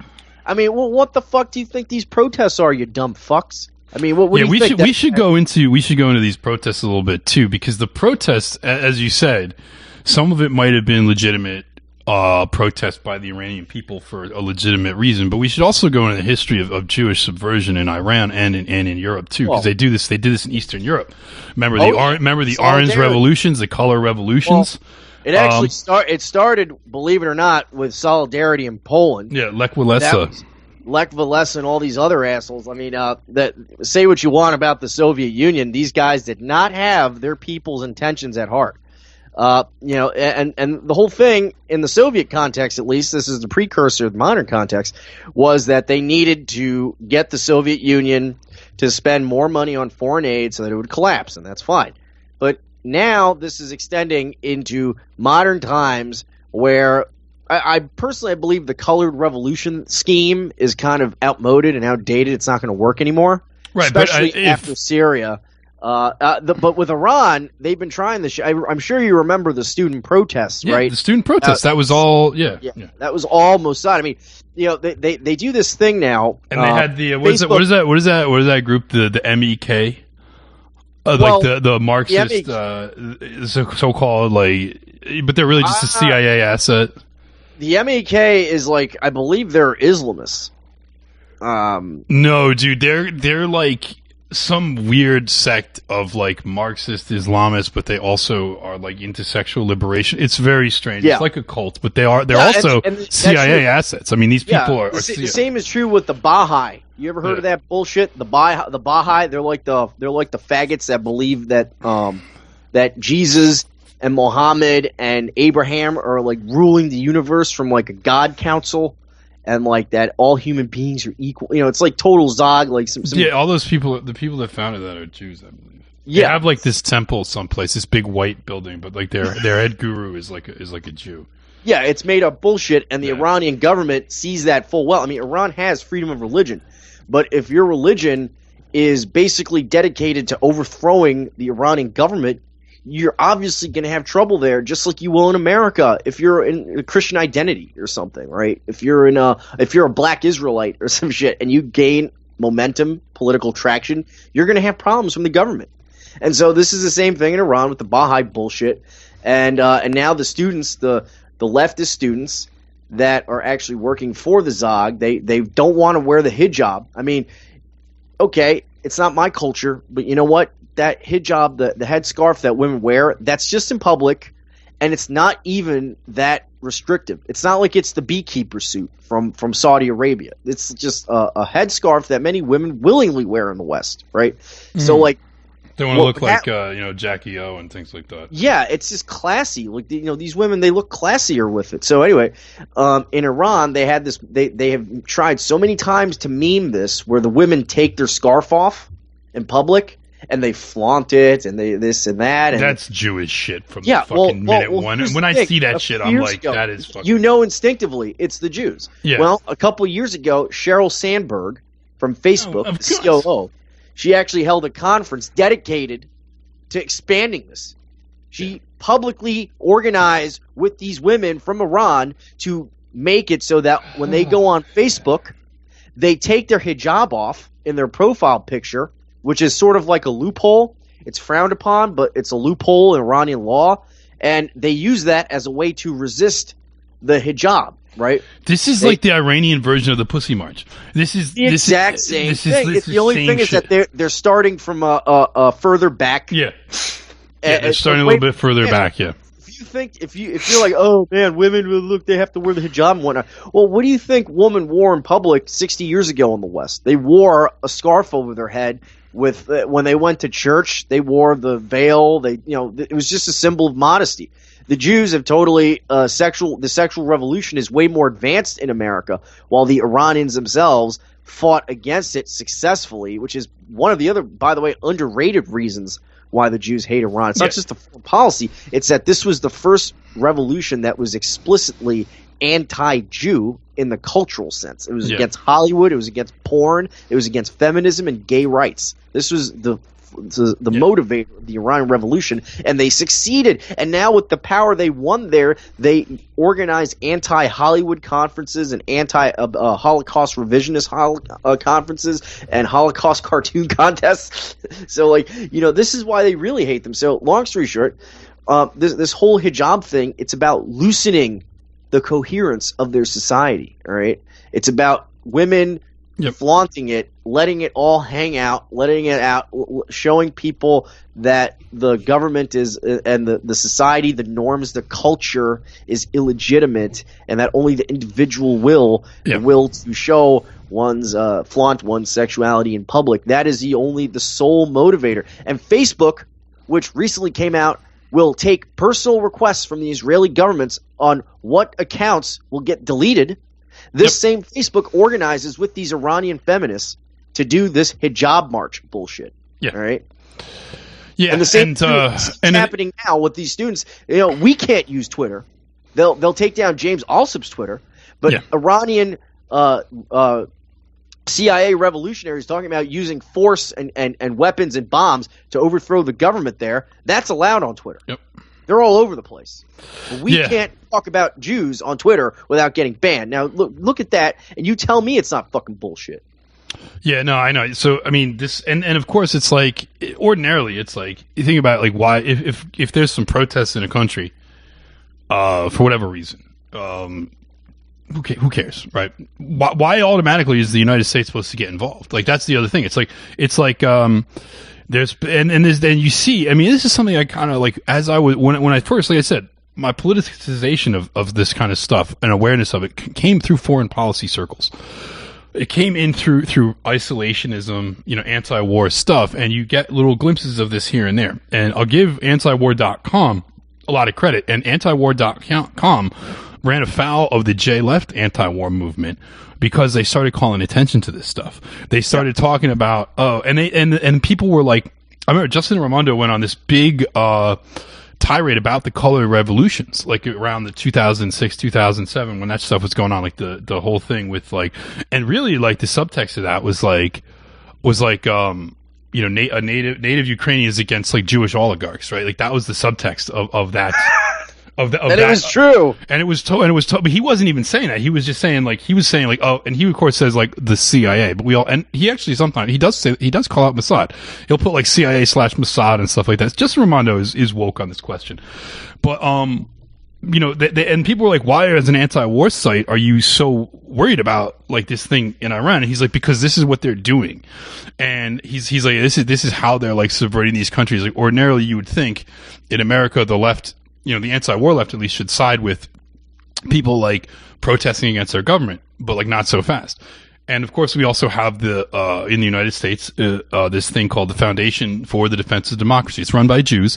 It gets lots of money for, and that's who was funding these color-coded revolutions. Oh, not just that, but that's the organization where one of the main sources for the Hezbollah drug dealing lie came from an asshole that works for them. Yeah. No, if you ever see Foundation for the Defense of Democracy, it's all Jews. They get millions of dollars. I don't even know how much money they get from the federal government. They get massive grants from the federal government, and what they get a lot from Paul Singer too. Yeah, and what they do is they go around to these other countries and they fuck shit up. they go around and they encourage these protests, these undermining. And like I said, when I was first becoming woke on this stuff and I was watching, I was like, something's not right about this. And then I saw them pushing all these fucking social issues, and I was like, this is. And then once I understood the Jewish question, it all became clear what was going on there. But this Iran stuff is the same thing, and they're taking this kind of they're trying to get like the kind of the bugmen of Iran. You know, like the bugman class in Iran, right. like the bourgeois youth who want all these more personal freedoms and all this stuff, or then they're going to be attracted to feminism. You know what it is that a lot of more bougie type of Iranians, they have a lot of contact with American culture. Yeah. So like they love the porn and they love the superhero movies and they love all that bullshit, and so they love pop music. I don't know if you remember when those Iranian hipster faggots, they were doing this video to the song by that nigger Pharrell. It was like, I'm so happy, I'm so happy. Yeah. And it was just them doing like Bugman shit. Yeah. And when the Ayatollah saw this shit, he was like, fucking arrest those assholes right now. Yeah, and the thing is, it's like, also think about they had to apologize on national television for making themselves look like assholes. Yeah, that's pretty. See, that's funny. Why don't we have that here? I would love if we had some shit like that. Like, I don't want to kill anybody, or we're not going to give you you got to go on TV and apologize to the country for being a complete asshole. They didn't kill them or do anything or whip them or anything. They just made them go on. You had to say you're sorry, bro. Yeah. No, they were like wearing the canvas shoes with the chinos and the gay hat, and they were like dancing. Look at Iranians in California, because there's a lot of there's an Iranian community in California that a lot of them are related to the Pahlavis. They're like that extended family, and they all fled during the revolution. Of course, they're all wealthy, but they're like these they're like Guidos, only worse. Like they wear like the shiny suits and they got like big gold chains and watches, and they're driving around in hot cars. That's why they're total scumbags, and like that's the kind of people that are doing this, right? Like if you want more, that's the kind of people that ruled Iran before the Ayatollah. By the way, they're total, and they're wearing Bluetooth headsets like at all times, and they're like, they're just being complete like greaseballs, like, and just. Yeah. They stopped their convertibles that hit on blonde women. Yeah, and it's like there's come in. On some level it's like comedic, but it's also like this is the culture, and those people, and of course those people are also like uncritical kind of like mass consumer type people. Like any new shiny object, anything that puts off the air of status and wealth and like conspicuous consumption, they love that shit. Of course, the other thing is this: like look at kind of like higher status white culture. Like it doesn't do that shit, right? Like what do high status white people do? They buy like a Volvo, right? Because they don't like to show off. No, actually, you know how you can tell the difference between an intelligent white person and some kind of black or some mud that gets money is that they usually drive an Audi instead of a BMW. Like if you actually know about cars, about luxury cars, you'll buy an Audi. It's a way better car than Mercedes and BMW. But if you're one of these other guys, you want the status symbol. Yeah, you want that logo, yeah. Audi is not as much of a status symbol, especially if you come from a country like Persia or something, where the Mercedes and the BMW were always the status symbol, the rule, right? The standard. Audi does not have the same effect for whatever reason, even though it's a much better car. Mm-hmm. And that is how you know that they'll buy the Mercedes and they'll buy the BMW, but they won't buy the Audi. All right, that's how you know the difference. Yeah, and they'll just buy whatever. I mean, these are money. These are people who are very bourgeois. Like they are like ultimately. That's the funny. Like the Pahlavi. People sometimes think like the Pahlavis were so based. Oh, the Shah. That was a bourgeois regime, dude. And exactly. and the uprising was an anti-bourgeois uprising. And right. Like again, I don't want to live. I don't care what anyone says. Ayatollah Khomeini is an Aryan. You can tell he's a. Right. I'll call. Well, you look at a lot of those elders. I mean, look, there are Aryans in Iran. The elders are Aryans. Some of them are Aryans. Like it or not, this is a country where the Aryans come from, and they're a minority, but they're there, and you know what? They're concentrated at the top compared to the Pahlavi sycophants who are fucking bunch of Semitic-looking assholes. So maybe this was more of an Aryan revolution too. Say they're Muslims, all right. that. And I know it's going to trigger a lot of. It's going to cause a lot of controversy. But again, my main thing is this though. Like, we know that, white Americans are Aryans, right? And that's who I'm always most concerned with us and Europe too. Like, because these are our people, these are our genetic and cultural kin, and so that's what I'm worried about. Now, the Iranians, I wish them well. I don't want to overthrow their country. I think that when necessary, we should have alliances with them, trade deals, whatever we want to do. But I feel like we could deal with the Iranians. Like, they always want to portray them like these insane people that if they get a nuke, they're immediately going to blow up the United States. It's not going to happen. That's ridiculous, right? And then we also see, why do I want to participate in some kind of posy social revolution in another country? We've seen what that kind of shit did in our country. Well, We've seen what encouraging women to like take off, like, and it's not necessarily the hijab or whatever else it might be. It's like, remember the bra burning in the 60s, like a restraining garment. It always becomes like a symbol. It's like something, burn this symbol that's of how like it your starts, oppression. But it never ends. And that's the thing with progressivism is that it's a train that has no destination. It just keeps going. And when you ask a progressive what the natural destination is, they never have an answer. They don't even know. Really, where's this? Where's it as it keeps progressing? Where's the end point? Well, I mean, it's raping babies on Pornhub. All right. Yeah. Raping and sacrificing infants. And they don't know the destination because ultimately what it is it's a way that it breaks down social cohesion and it makes a nation an easier prey for Jews. It makes it more open to financial schemes, to control of the banking and money, to materialism, consumerism, etc. And like I said, I think my opinion on the ultimate plan here, to the extent there is an ultimate plan, is creating the globe as a vast deracinated marketplace with Jews controlling the money, banking, and the production, and basically just profiting. The culture. Don't forget the culture, and sitting on top of it of like a group of people that are all kind of mixed together, culturally deracinated, confused, 90 to 100. New York, exactly. New York City. So they're all. That's the ultimate conclusion of history to them. Yeah. One big New York City, and anyone who's been to New York City knows that it's a place that has great wealth inequality, no coherence, lots of in-group hostility, lots of alienation, atomization, depression, suicide. Rents are impossible to afford. There's no one getting married. There's no one having kids. It's disgusting. It's like dirty, virtually impossible evil. for whites to form communities and exercise any kind of power. Totally. It's a disgusting, evil place. That's what they make the world. Most normal people that have to live in New York for work reasons or any other reason they move to New York, they end up getting out. Yeah. They end up going home. They end up going back to their one-horse town, wherever the fuck they're from, or they go to another place that's like a whiter city.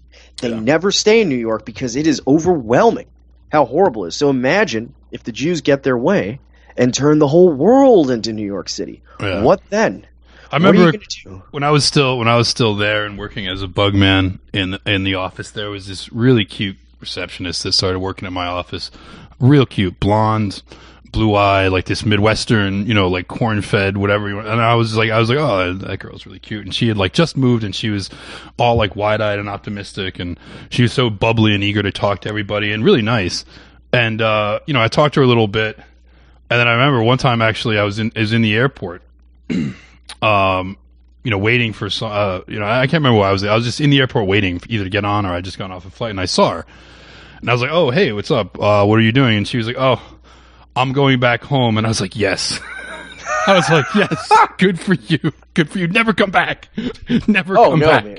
The city life for women, especially, turns them into monsters. Yeah. Oh, they become monsters. That girl, if she had stayed in New York, in 10 years she'd have like put on 20 pounds. She'd wear all black. She'd be watching TV and drinking wine. She'd be bitter. She'd be reading feminist blogs. She'd be reading Gawker. She'd hate, like, she wouldn't know why, but she would like hate white men. She wouldn't really want to be fucking black dudes. So she'd just be lonely, watching like TV, like shitty TV shows, like getting drunk, maybe occasionally going out with other friends, and being like completely. There's even blogs now where they talk about, like, if you've been in New York, if you're single in your 30s in New York City, like, what do you do as a woman? Like, you're a little bit overweight, you wear all black, and you get drunk a lot, and you're nasty, and nobody wants you. Hold on. I'll tell you what I've seen. I've seen the other way around. I've seen women that are actually, they put a lot of emphasis into their looks, and I'm talking about like they do the Pilates and the yoga 3 times a week and shit like that. They're not fat necessarily, not the more bougie types of bitches, but Are you talking about the conspiracy to pump up their testosterone? No, not just that. But what I have learned, though, is that they have so much casual sex. Here's the thing, right? If you're in New York City, it's a very low-trust society. So when that happens, men, or the type of men these women like, are not the commitment type. Yeah. So, like, women end up getting – sometimes they like the casual sex, but other times they're expecting something more to happen. They're expecting Mr. Big to commit. And when that doesn't happen – over and over and over again, and their romantic life becomes a series of short-term sexual relationships, they get burned out. Then they start drinking more. They start treating their pets like they're humans. They start it's just disgusting what happens. They go crazy. People weren't meant to live in that women have a short period of time to have children. Yeah. And their bodies are telling them something. And when they respond to their body's instincts and intuitions to have children with a cat or a dog that they put in a Christmas sweater, it's already getting a little bit too late at that point. That's a big warning sign. But here's the thing: they're cut off from family. They're cut off from loved ones. They're cut off from good men or don't see them, and their friends are usually enablers who are in the same spot doing the same disgusting, evil stuff. Because misery loves company, and if you're in that kind of a clique with women, if one of the women even shows signs of escaping, the others will pull her back down. Oh man, I've had that experience myself with like women will whatever my flaws are. Okay, yeah, because you're definitely obviously a good candidate, right? You're definitely a good candidate. Hey, listen, I'm joking. I'm joking. And didn't do nothing. No, you're a good boy. And I've had this experience where the women that know the other woman will start talking shit about me and tell them, oh, don't that guy he's this and that and blah blah blah. And I could tell that it's really because they don't like the fact that their friend has a guy that will walk them home or take them out and hold them and do this and that, because these other bitches are so bitter, their hearts are so black and shriveled up, that most men just want to beat it and run. All right, they just want to fuck them and leave. But that's such it's such a nightmare society. Like, it's really just, and there's a lot of good people that live there that are just, they don't know what to do. Like, they're sucked into this, and they don't know. They're just like, the next thing to do with your life is like, what? Oh well, I'll just get through the grind of the week and get drunk. And it's like, all right, they're not bad people. They're just lost. Yeah. Right, and that's the problem that's what deracination does. Yeah. What when you're a plant and you got no roots, you're just floating in the water, bro. I mean, how many people in New York literally just get through the grind of the week and get drunk, and they haven't thought beyond that ever because they just don't see anything beyond that? And sure, it's like they're making relatively good money, but where are they going from there? It's like, well, we'll do it next week. Get through the grind of the week. It's just good money on paper because, like, it's good money on paper because if all you're doing is like living in a tiny apartment, making that good money, and then you get through the grind of the week, get drunk on top of that, like, you got to ride the fucking subway system, and oh man, we could go on and on. Oh. But the point being that this is, as you said, like, this is ultimately the global dream. Like, this is, they want to turn every city like that. And I don't know, and I can't imagine what it would be like.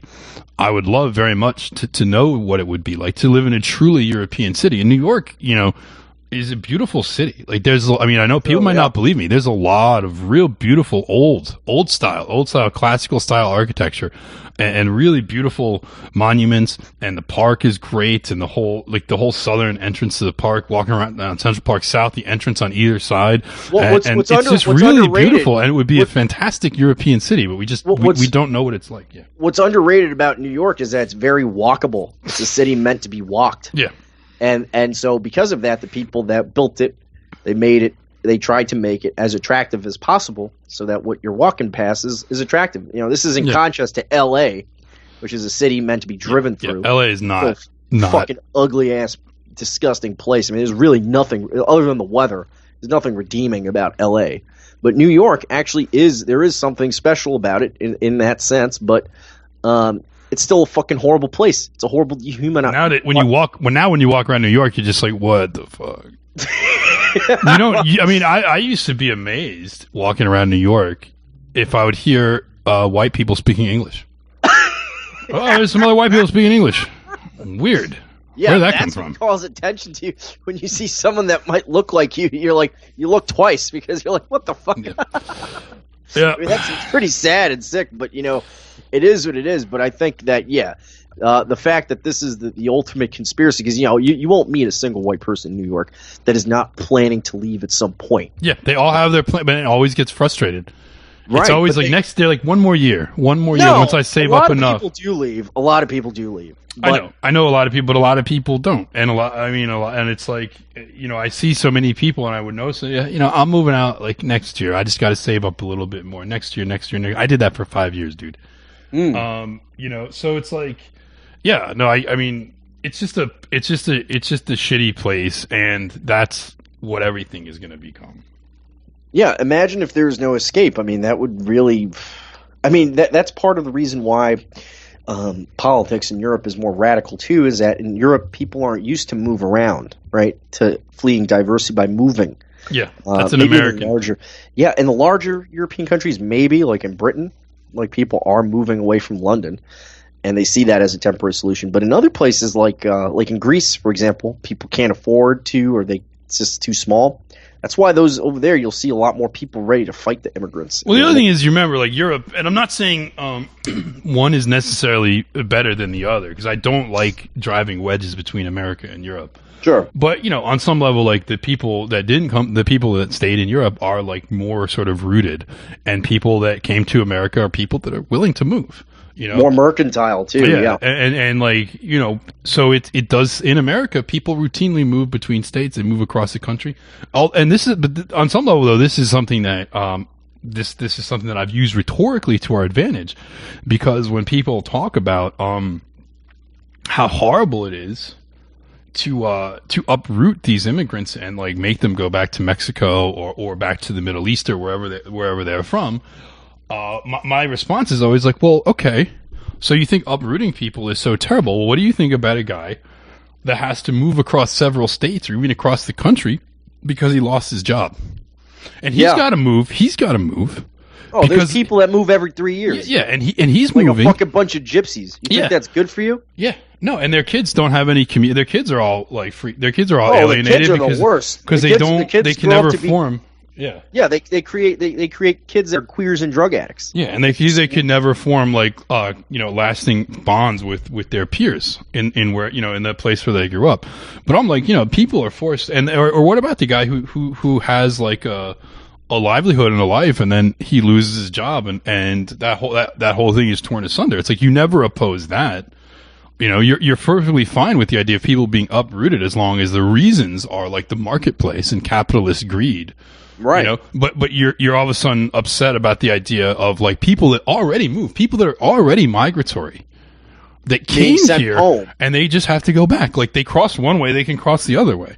And it's like, wouldn't it be better to have people moving across borders for the sake of like a more peaceful world, a better world, than people just having to uproot constantly because of capitalist greed?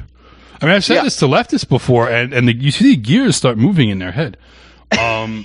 A little bit, to the extent there's gears there to move. Are you talking about the gears like the 1920s Disney cartoons? Yeah. The black and white cartoons?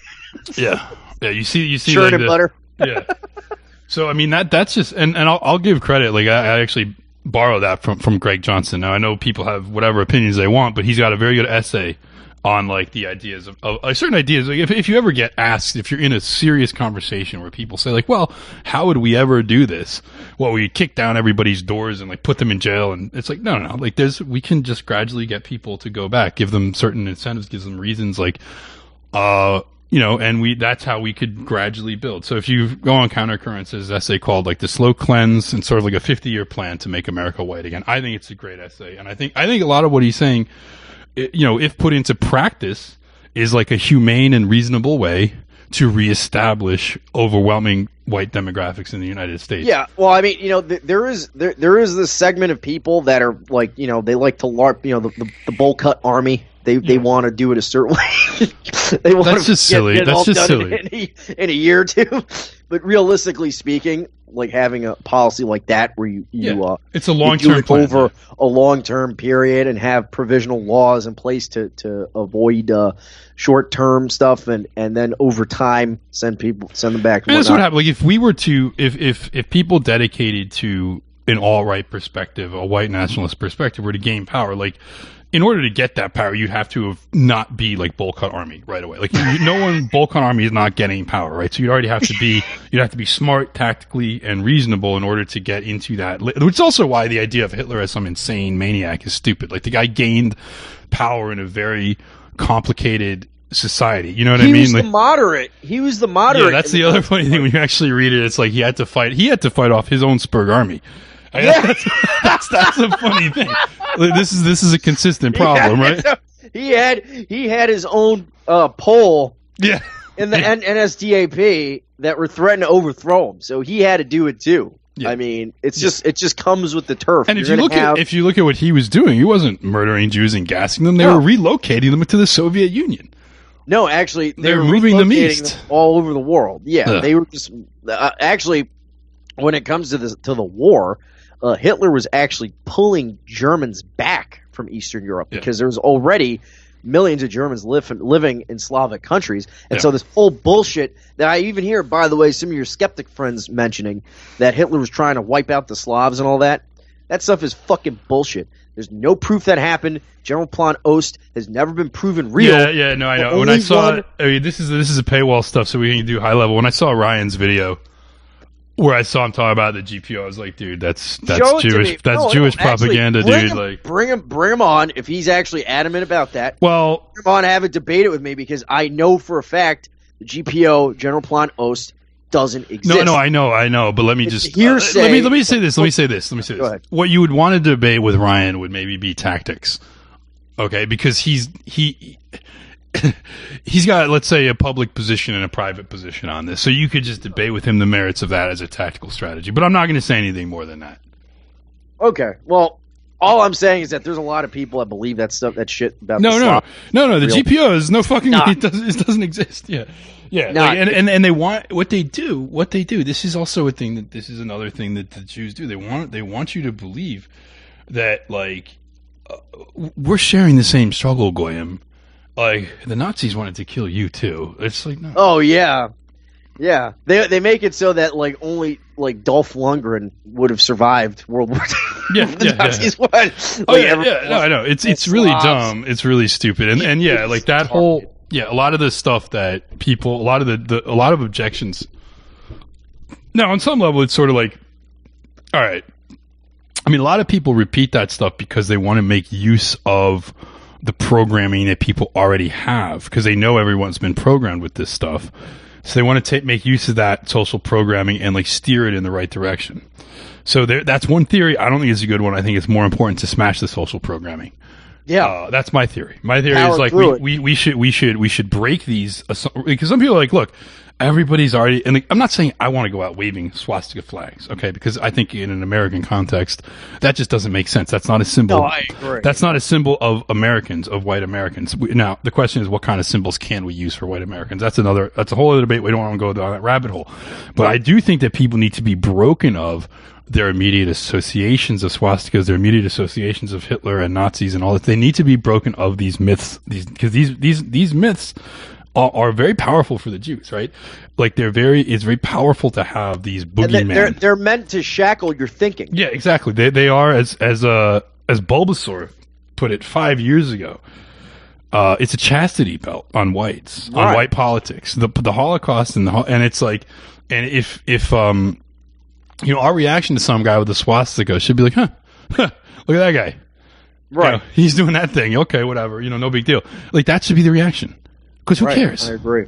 Because it's like, all right, maybe that's not really what we're doing, but Well, I mean, if someone is doing something, I mean, When it comes to the swastika shit, I will say something if I see someone doing that in a public rally, because if you're doing that, you're probably a fucking provocateur. Yes. No, exactly. No, I agree with you. I'm talking about it in the meta sense, like right now. Looks a little more edgy. Like I see some guys counter signaling TWP. It's a little more edgy than, or more street oriented, more national socialist than some other groups. You get nothing from doing that. All right. No, you don't get anything. I don't see the benefit of it. You gain nothing from counter signaling that, and you're not even right, because really, in my opinion, the only way out of this is through the street. Got to organize people in the street. Doing the shit on the internet has almost hit the ceiling, just like the alt-right has hit the ceiling. Because you see, this is one last thing I want to talk about, Mike. Well, this whole idea that, maybe 3 years ago, you could actually troll liberals on Twitter. And you would get this amazing reaction out of them where they'd start crying, they'd be triggered, they'd be angry and stuff. We're hitting this. I've noticed too that the ceiling with that is done, because those guys now, those same liberals that used to cry because they were getting triggered, well, guess what? The Jews now have armed these people with the ideology of communism. They're no longer liberals. These people are now anti-white communists. Not necessarily in the economic sense, but in the meta-political sense, which is that violence is an acceptable instrument in the retention or advancement of your political interests. This is the weapon they have. So you can go and troll them with your Pepe avatar, and instead of getting laughs, they're going to find out where you live, dox you, and kick the shit out of you. Yeah. So if you're not ready for that escalation that they're going through, it's been going through since Charlottesville especially. If you're not ready for that, you are a fool. And if you think you can keep doing the cutesy internet shit, which has a role, the memes have a role, this whole stuff does have a role, but with them getting harder, tougher, liberals turning into Antifa, you cannot get very far with that anymore. I think that the trolling in terms of going on and being like this guy on the internet with the frog avatar that's like making these points and trying to bother these people. Like, I think now the internet, we have to always, of course, any means we have to use it. It's a means of communication. And so what we should be doing, like on my Twitter, I don't really troll leftists. Sometimes I'll take something they've said and I'll make comments on what they've said, but I use it purely for propaganda, for making my points.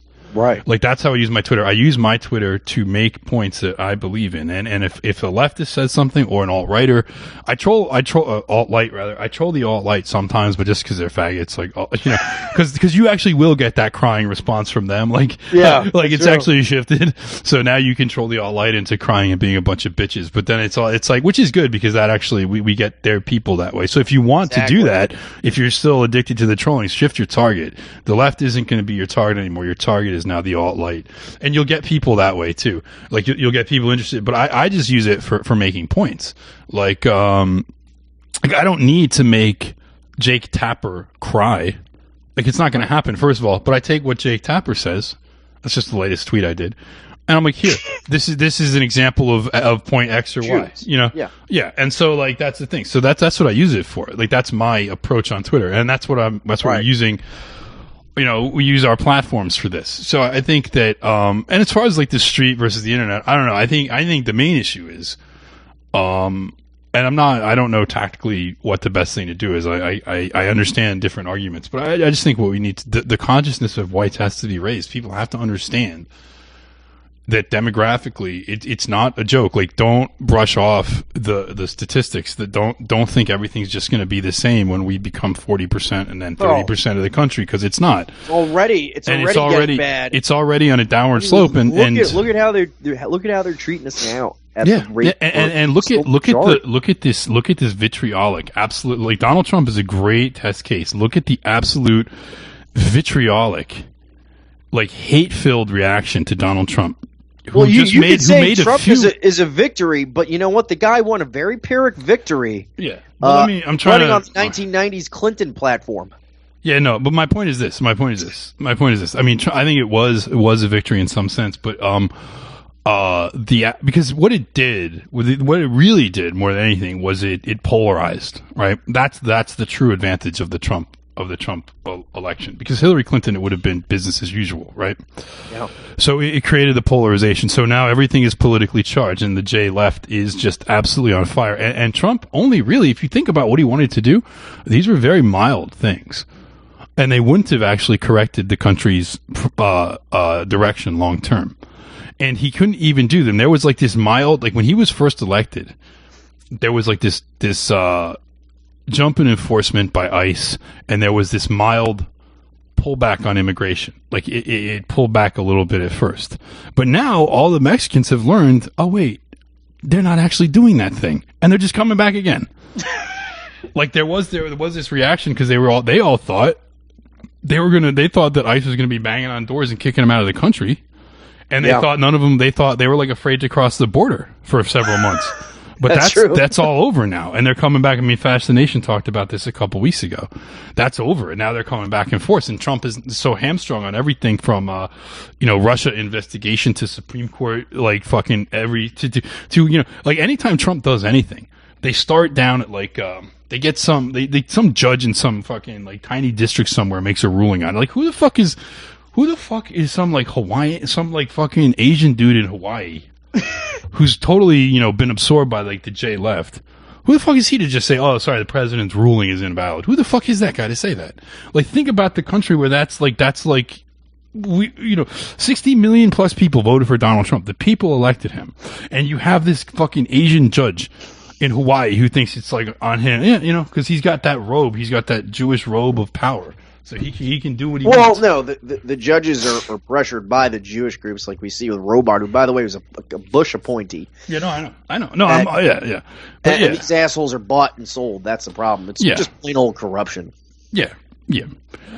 So yeah. I mean, that's sort of I guess that's the theme of today's show. Is like ultimately we have to just unapologetically and openly take our own side. And I know there's a lot of people that push back on me, and I've been getting it more and more recently, even people that have been fans or are fans. And granted, our fan base keeps growing. It actually keeps getting bigger and bigger, the TRS fan base, and that's good.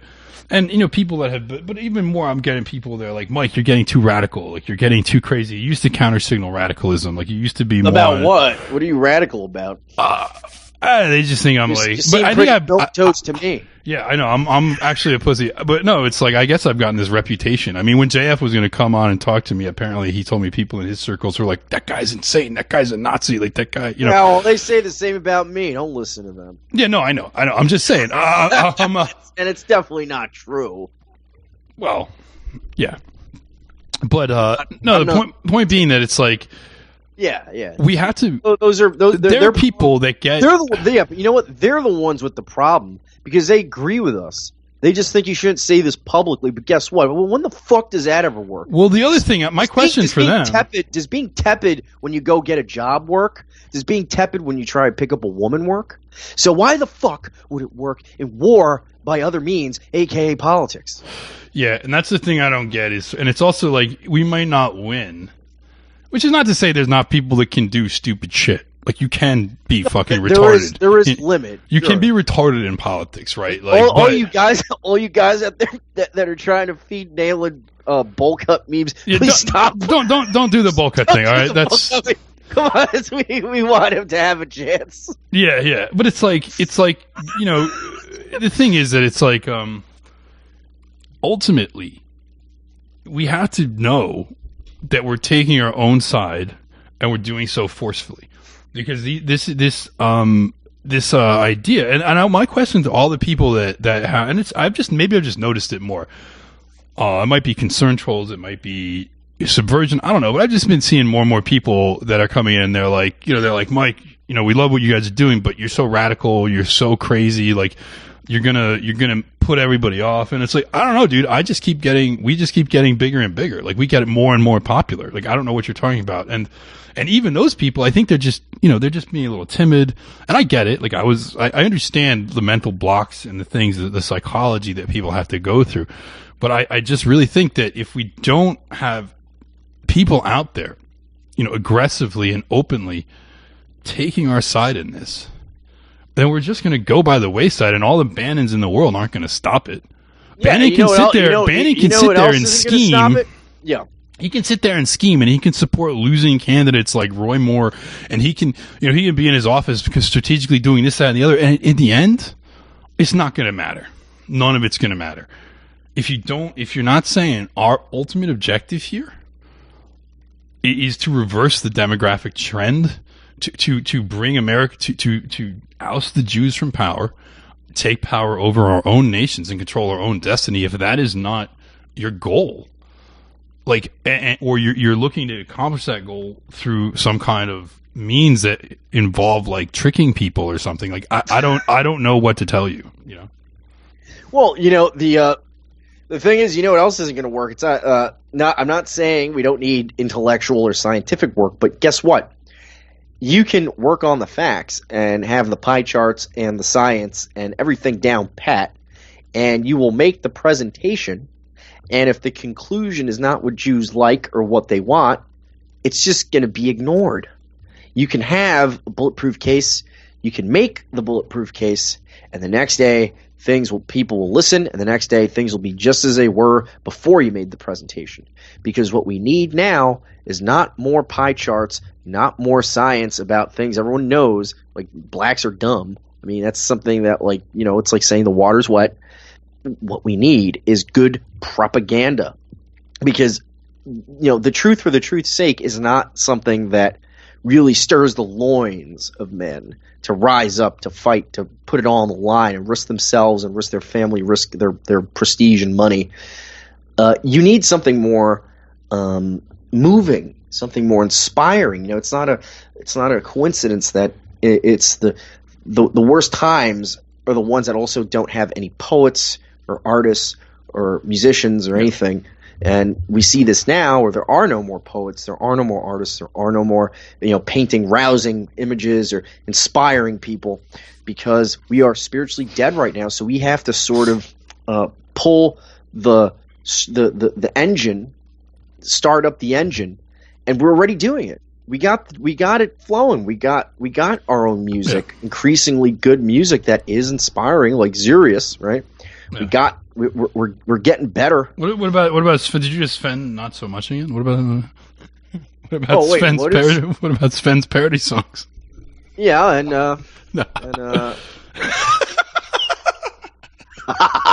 no, he's actually good, but those are funny, and that's good. We need a place for funny stuff, but we also need like unironic and serious stuff that is kind of like what the Nazis did. Like they were the Nazis revolutionized film, for example. Like there was like this whole cinematography of movies like Triumph of the Will and the Olympic movie and stuff. This stuff was revolutionary, and it was meant to really stimulate the senses and create a sort of sensual experience for the viewer, something that makes you really want to rise up, kill, and die. And that might sound scary again. Yeah, that sounds scary and radical. But would you rather? Either way, we're gonna the thing is, you want to just die quietly because that's where we're headed. Well, you're gonna die no matter what. Everyone does, yeah. Everyone's gonna die. Everyone listening, you know what, guys? You know what, transhumanist, big brain motherfuckers? You're gonna die. So robot implants aren't gonna solve that. They're not gonna save you, bro. They're not gonna save. You're not gonna be a head inside of a glass jar that can talk and shit. Why would you even want to be that? Well, no, there is some bug. No, that's a big Bugman thing. The dream of living forever. That's like a big Bugman obsession. Like you see all the Silicon Valley people, like they actually Minecraft. You can just a billion levels just continuously. Yeah. Yeah. No, like the billionaires in Silicon Valley will pay millions of dollars for young people blood and stuff. Like they get blood transfusions every day and cryogenic therapy and all this Bugman shit. But you know what? What is the point? What is the point? So if you're into that kind of stuff, then yeah, you're not going to be so comfortable with us. But if you are really a person that is selfless and believe in self-sacrifice, honor, respect, and loyalty, the great values that made the Aryan people what they are, then let's do that. And you know what? That is radical, but so what? Is it true? Because if you're going to say something's radical and not attack the intellectual underpinnings of it, and yet at the same time present yourself as a big brain centrist or big brain intellectual, then you got to make sure that you make an intellectual case for why we can't confront Jews frontally, why we can't appeal to whites directly, why you got to make the case for it. Yeah, intellectually. Not just say, "Oh, that's crazy. It offends my sensibilities." That's not a goddamn argument. Or the appeal to the eternal normie, who I don't know how much this myth of the myth of the normie. I'm not even sure that. Bro, everyone I see talking about normies is like heavily autistic and doesn't know any normal people. So like, if you're going to talk about normies, at least be in like a civic society. Are you in like, I don't know, are you in your local bowling club? Are you in your co-ed sports league? Or I mean, where are you getting these opinions about normies? Are you getting it from fucking what Breitbart tells you they are? Because they're getting it. The comment section of Breitbart sounds a whole lot more like us than the editorial line on Breitbart. Yeah, if you go look at the comments on, and this is one of the things that freaks. This is why, if you look at what a lot of J leftists say about Breitbart, they talk about the comments quite a lot. The comments freaked him out. Like it's like more than the Breitbart staff itself. And one of the ultimate drawbacks of the Breitbart style, the Bannon style, as we said, what they're doing now, since now essentially what's happened is when they were kind of hinting in the direction of racial stuff, very quickly the blowback on that came, and essentially what happened is the people that fought back against that blowback and were willing to just go in on it became alt-right. And the people that didn't stayed in the Breitbart universe. The people that were cowed by that Jewish blowback, the people that were that buckled under that pressure, they stayed in the Breitbart universe. And and on some they still hate them. Like, they still hate Milo, because I guarantee you there was a lot of people that became Milo fans because of Gamergate, because he was pretty edgy, and because he flirted around with the alt-right. Well, it's like we were 2 saying years before, ago. that was back when you could still trigger liberals very easily. Yeah. Not anymore. Yeah. That's why these guys are disappearing. There's two things. I mean, that guy's not relevant at all anymore. Like Milo, they're vanishing like Milo. Yeah. Or they're reverting back to the conservative meme. Yep. Yeah, like, there's like, yeah, and because if you look at the ones that still survive and still talk about stuff, they have to retreat back to Jew-friendly conservatism, because they don't have anywhere to go. Because if they go in this slightly edgy direction, places that they were hinting at before and poking around at before, then they're going to be there's going to be increasing pressure for them to come over to our side or be like us, and they're also introducing their fan base and their followers to our ideas, and some of them are going to come over. So it's like they're kind of trapped in this place. It's like you can't be an edgy conservative. Like, that's not a position that's open to you, because it just doesn't make any sense. It's an oxymoron. Yeah. An edgy conservative is it's like literally is an oxymoron. That's why they're stuck pretending that they're brave truth tellers correcting the record at pro-Iranian CNN. I mean, this is the angle. That's retarded. That's so, and they want to pretend that the MSM is like anti-Israel and it's shit like that. Anti-Israel and pro-Iran. When it's the number one fucking story on every fucking page right now, and it's all hostile to Iran. But I mean, the thing is that with the alt-right is that it's to sell penis pills. It's to make money. It's the merchant right, the penis pill right. And like I said, once you take the red pill, if you take the penis pill right after, all you do is become a dickhead.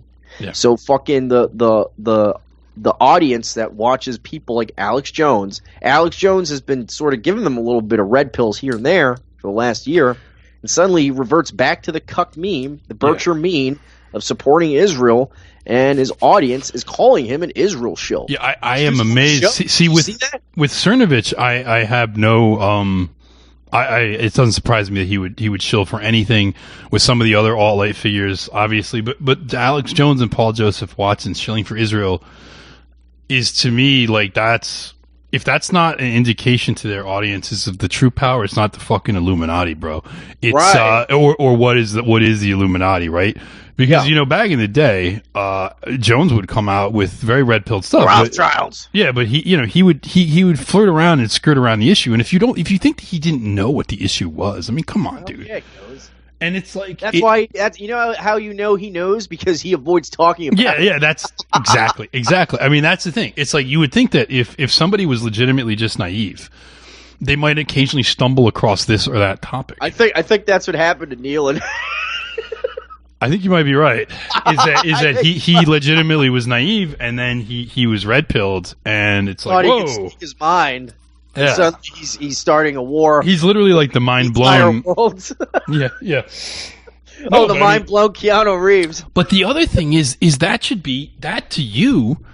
The Nealon thing is very indicative of what happens to the white guy who's an ordinary white guy. Like, look at Nealon. Like, granted, there's certain things about him that aren't ordinary. Like, he was in the military, then he's a successful businessman. The guy's obviously one of those guys that goes like full bore. You know, like he does something and he goes full bore. Like, that's his personality. Very alpha guy, right? Sure. But those are the people we want. But we want those people. And also, if you look at his life history, like, he was basically a normie conservative, and then he got on board with nationalism, and then he got red pill. And so, if you think that this appeal to the eternal normie by being like conservative or by like watching your words and stepping carefully around stuff, it's like, no, dude, Nealon was effectively a normie, and then he was introduced to these topics, and he's like, wait a second, what the fuck, you know?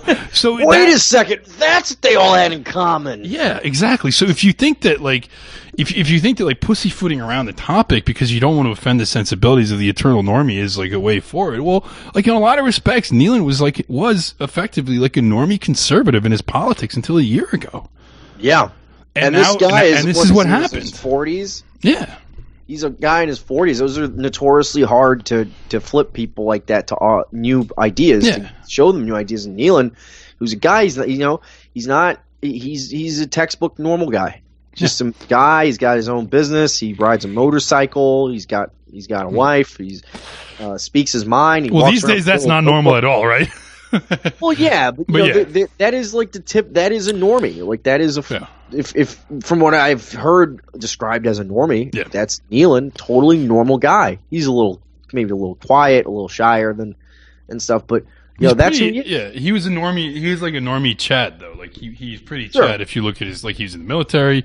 He rides bikes. He started a business, made money, etc. So he seems to have been successful in the things that he put his mind to.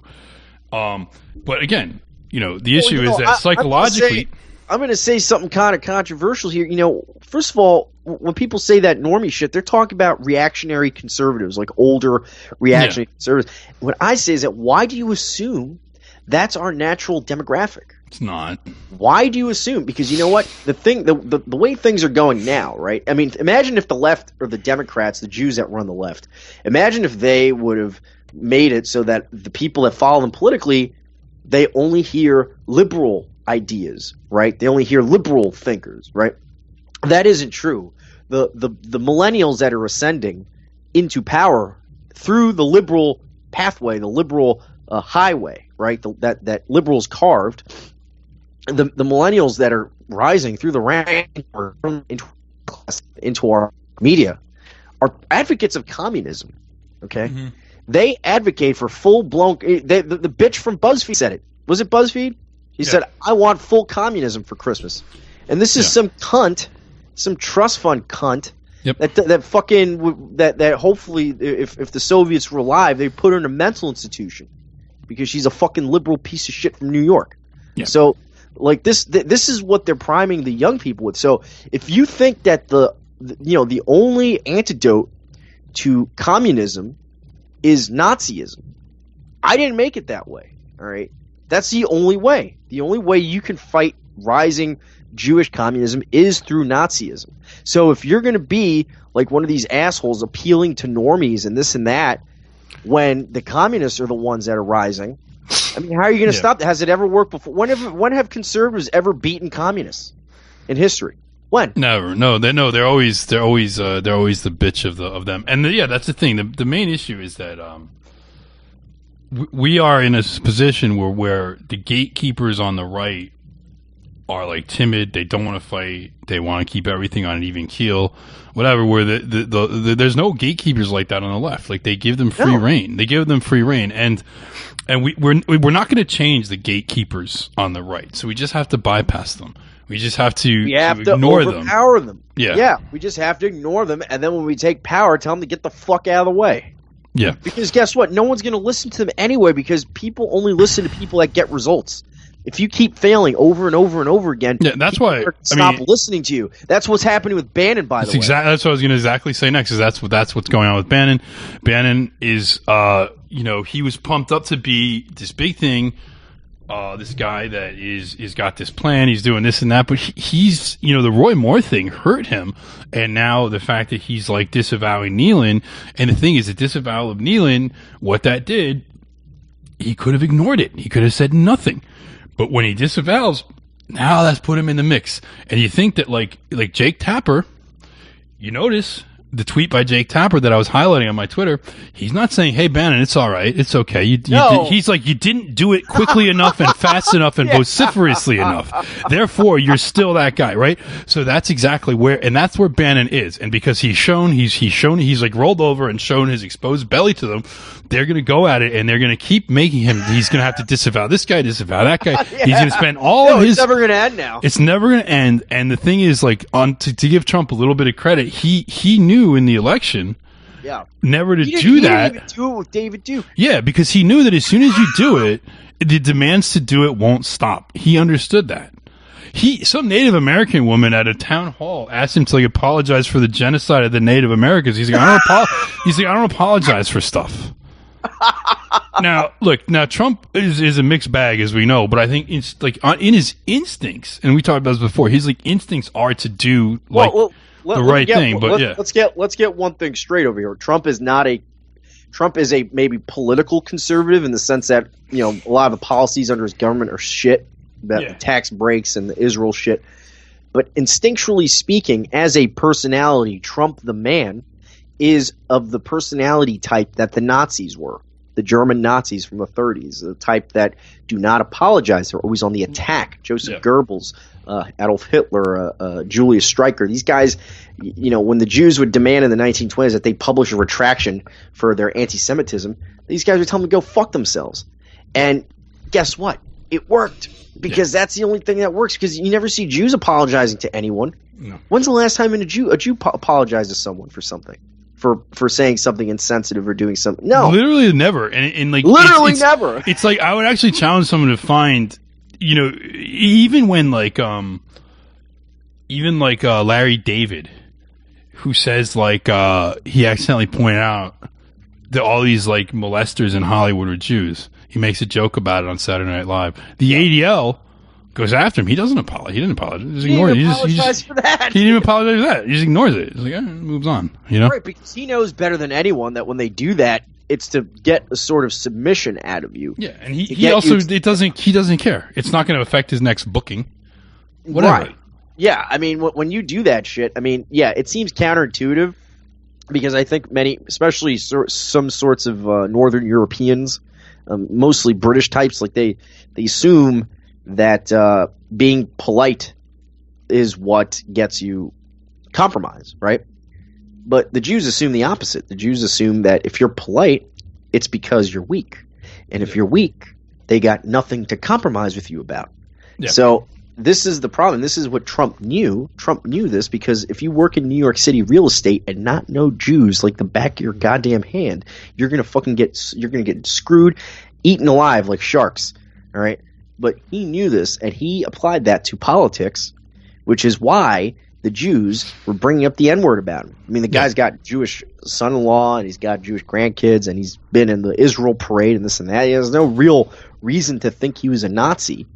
But because of his personality, his temperament, and if you read into their stuff, and if you read conservatives too, liberals and conservatives on this, you'll notice, like, start looking at how they talk about his personality, his temperament, and all these conservatives, they like lament the time when people were like of this temperament, of this personality, and we're like, what happened to conservatives being about, maintaining an even keel? What do they say about Trump? They say the same thing they say about you and me, that we're lunatics. Yeah, he's a lunatic, right? Yeah.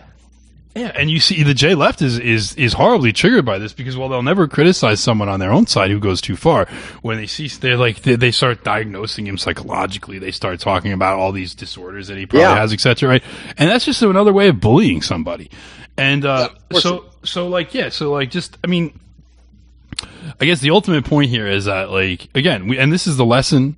I don't know. It's been the lesson for years. Now we're coming up on 2.5 hours, so we can probably end it here. Yeah. It's been the lesson for years. Is don't cuck. Cucking gets you nowhere. And this is of anything. I mean, this was why Trump became the alt-right's candidate, because he didn't do that. And whenever he does, we're surprised and we're disappointed. And it's not because he's accomplishing a lot of stuff, because as we see, he could give every executive order. He could give a whole bunch of pro-white executive orders, and the judges are just going to overrule them. I mean, there's this huge system he's up against. Well, again, they're going after Trump because of the personality, because of the method of execution, and because of the way he acts. And that's why he's dangerous. And they don't like the fact. And I was reading an article today by some Jew that was kvetching and rubbing his hands over the fact that Trump is looked up to by a certain kind of personality in the United States. And he's like, and that's the kind of, and he was, the funniest thing is a Jew was sitting there talking about the personality, and essentially he was talking about someone that doesn't cuck. He's like the personality that doesn't pursue compromise, that sees other people as a means to power. Essentially, and it's like, wait a second, what are you talking about? That sounds familiar. Yeah, that's what I was saying. It's like, yeah, and it's like, now, a lot of it was just projection of all these inhuman psychological traits onto Trump, like the idea that he doesn't see other people as humans, like he steps all over everybody. That's obviously not true. That's what fucking Jews do. I know, and that's the funny thing, because that's obviously not true, because if you remember, I don't want to go into the whole thing kissing Trump's ass. The guy has all kinds of flaws, and whether the regime politically he hasn't even been that great. Yeah, politically, well, again, I think metapolitically he has been politically in terms of actual governing. Yeah, no, but he's also up against a huge thing, and the question is, does he know whether or not? But when you see Jews psychoanalyze him and talk about him as obviously this inhumane, cruel person with no emotions that just steps on people and crushes them, that's obviously not true. When you see the guy's personal behavior, you remember when it's more true over the candidates that they have. I remember there was this moment during the debates when Ben Carson missed a cue. They were supposed to come back from backstage. Of course, Ben Carson, he's sleepy Ben, he doesn't know what's going on. He's he's distracted and not that bright. So he's he gets lost. He doesn't know what order he's supposed to go out in. And you see all the other candidates. It was my turn. Yeah, and you see all the other candidates just walking past him, stepping right by him. Jeb Bush even bumps him and doesn't even apologize, just eager for his chance. He's so eager. He'll step over people to kiss Jewish ass. He'll claw over every other person in order to kiss the ass the first and the hardest. Especially Jeb. Yeah, that's what I say. Particularly Jeb. And then Trump noticed the guy was confused and didn't get his cue, and he's don't worry about it. You go out, then I'll go out.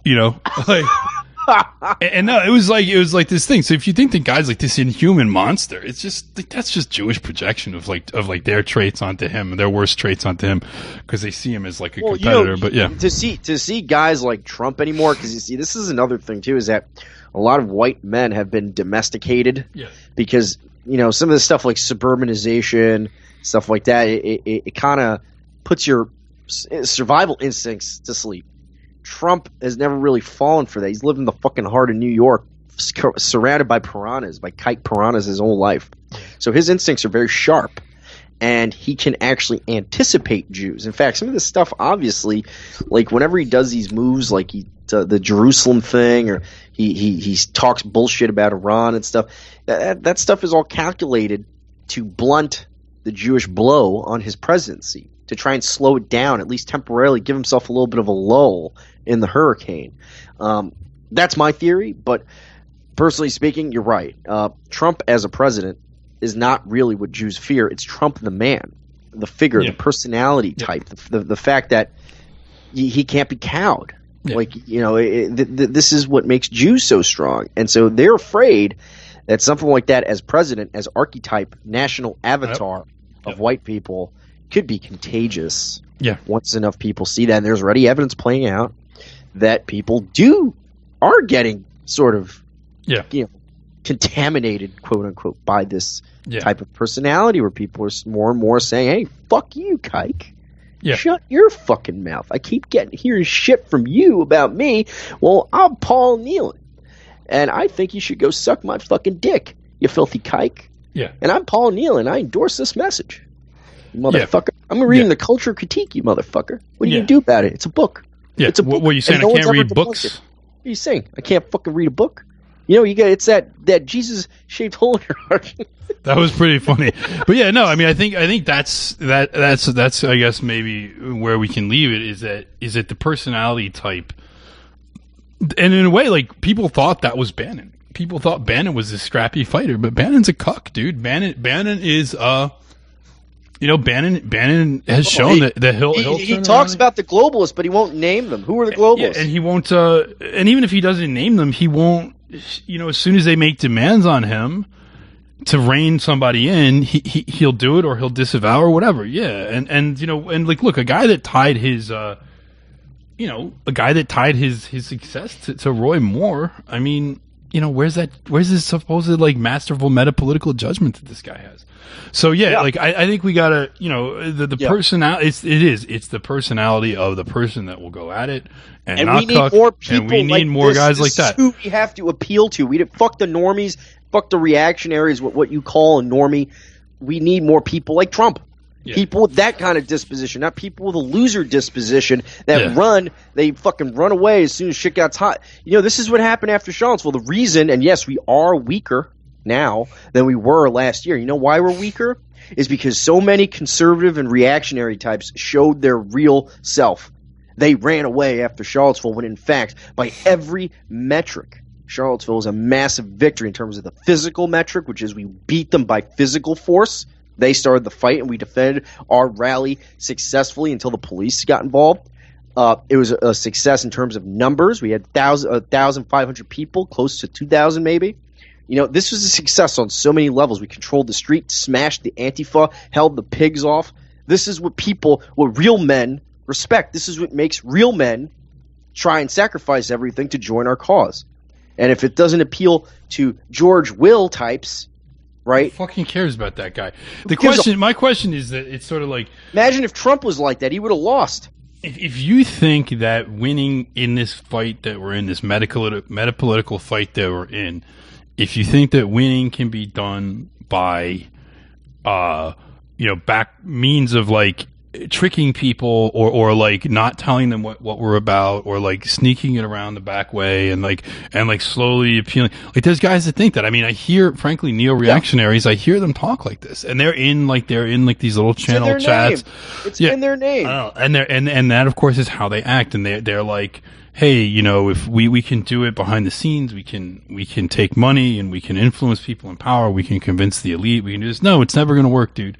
Okay, did it work for Bannon? Because the Mercers pulled out. Yeah. Bannon is done, dude. He's done. He doesn't have their money, so it's done. He was going to the Zog dinner, and they didn't do anything for him. He was literally licking Sheldon Adelson's gooch.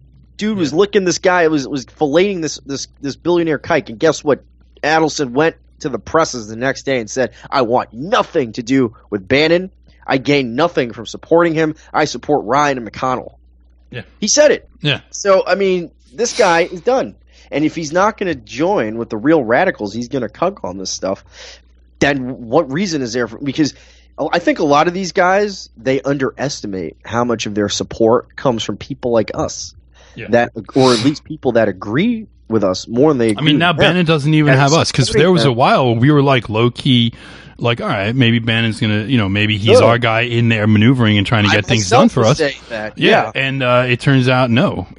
So now he doesn't have the support of the conservative wing.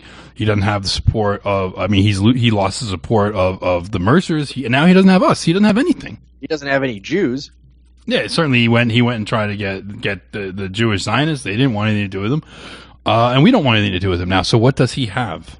Now what? He's got maybe some boomer deplorables, but does he even have them? Not even. They don't even know he exists, probably. Yeah, they don't even know what all this is about. I mean, Bannon's platform, his platform is far more popular in America, according to the American voter, than anything Jared Kushner offers. And yet, Kushner managed to drum him out of the White House. And I thought at first this was like some 10D chess type of shit, where Trump was like releasing Bannon into the wild. So it turns out that was how Bannon was presenting it. And it turns out that no, that's not what happened. What really happened is that Kushner coordinated with Jews outside of the White House in the media and finance corporate world in Congress to get Bannon out. And that's exactly what happened. And Bannon, because he's afraid of transgressing Jewish sensibilities, got drummed out without a fight.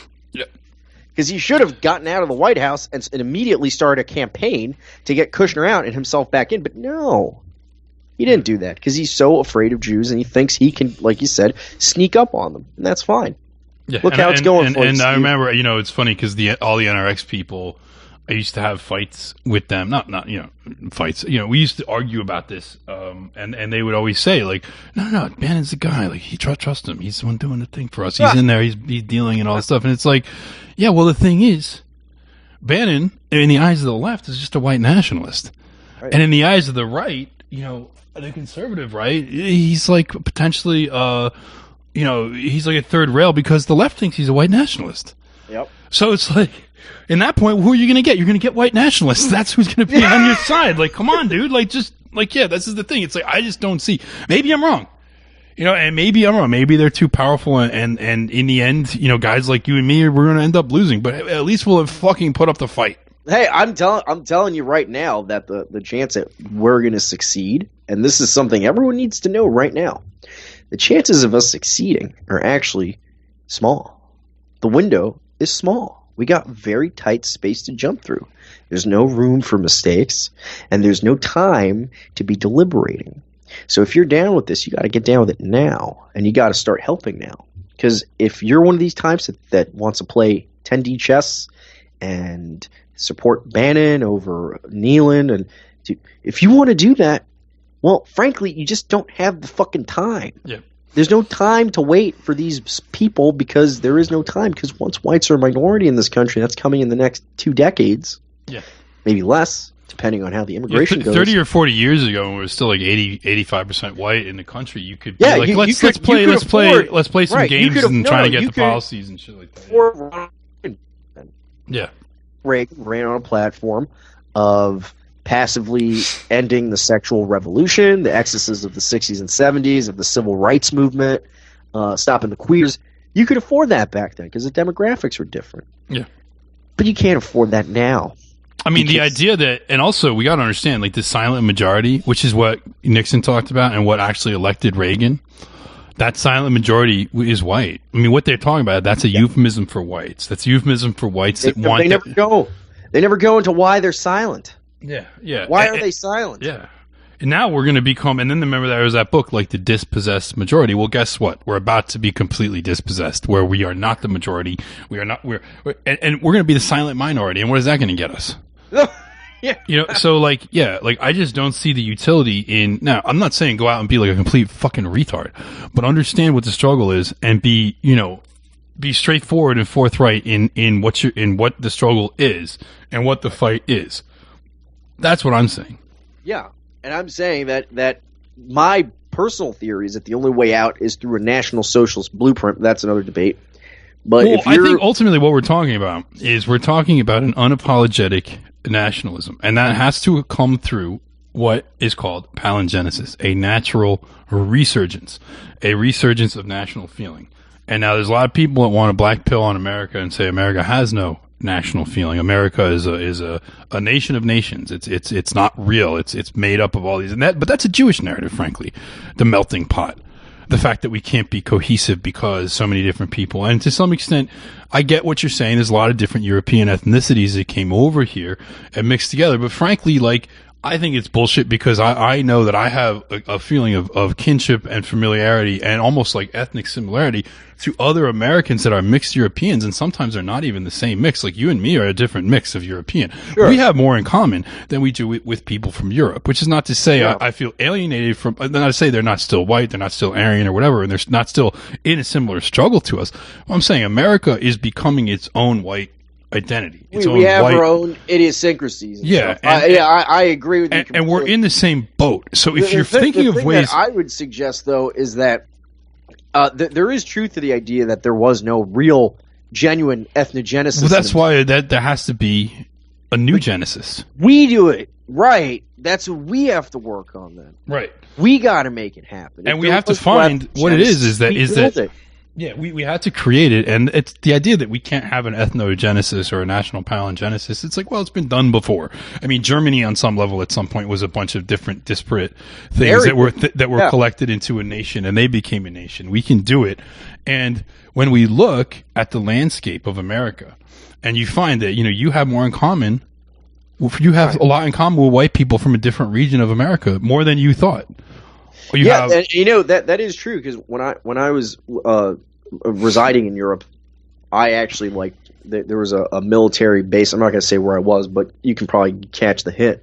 But yeah, there was an outpost full of Americans, and I used to actually prefer to hang out with them than with the native people. And that's not against the native people. It's just that they had more in common with me. We were talking about the same kind of stuff, making the same jokes, stuff like that, and it's just natural. It is what it is. And not everything either is 110% biologically determined.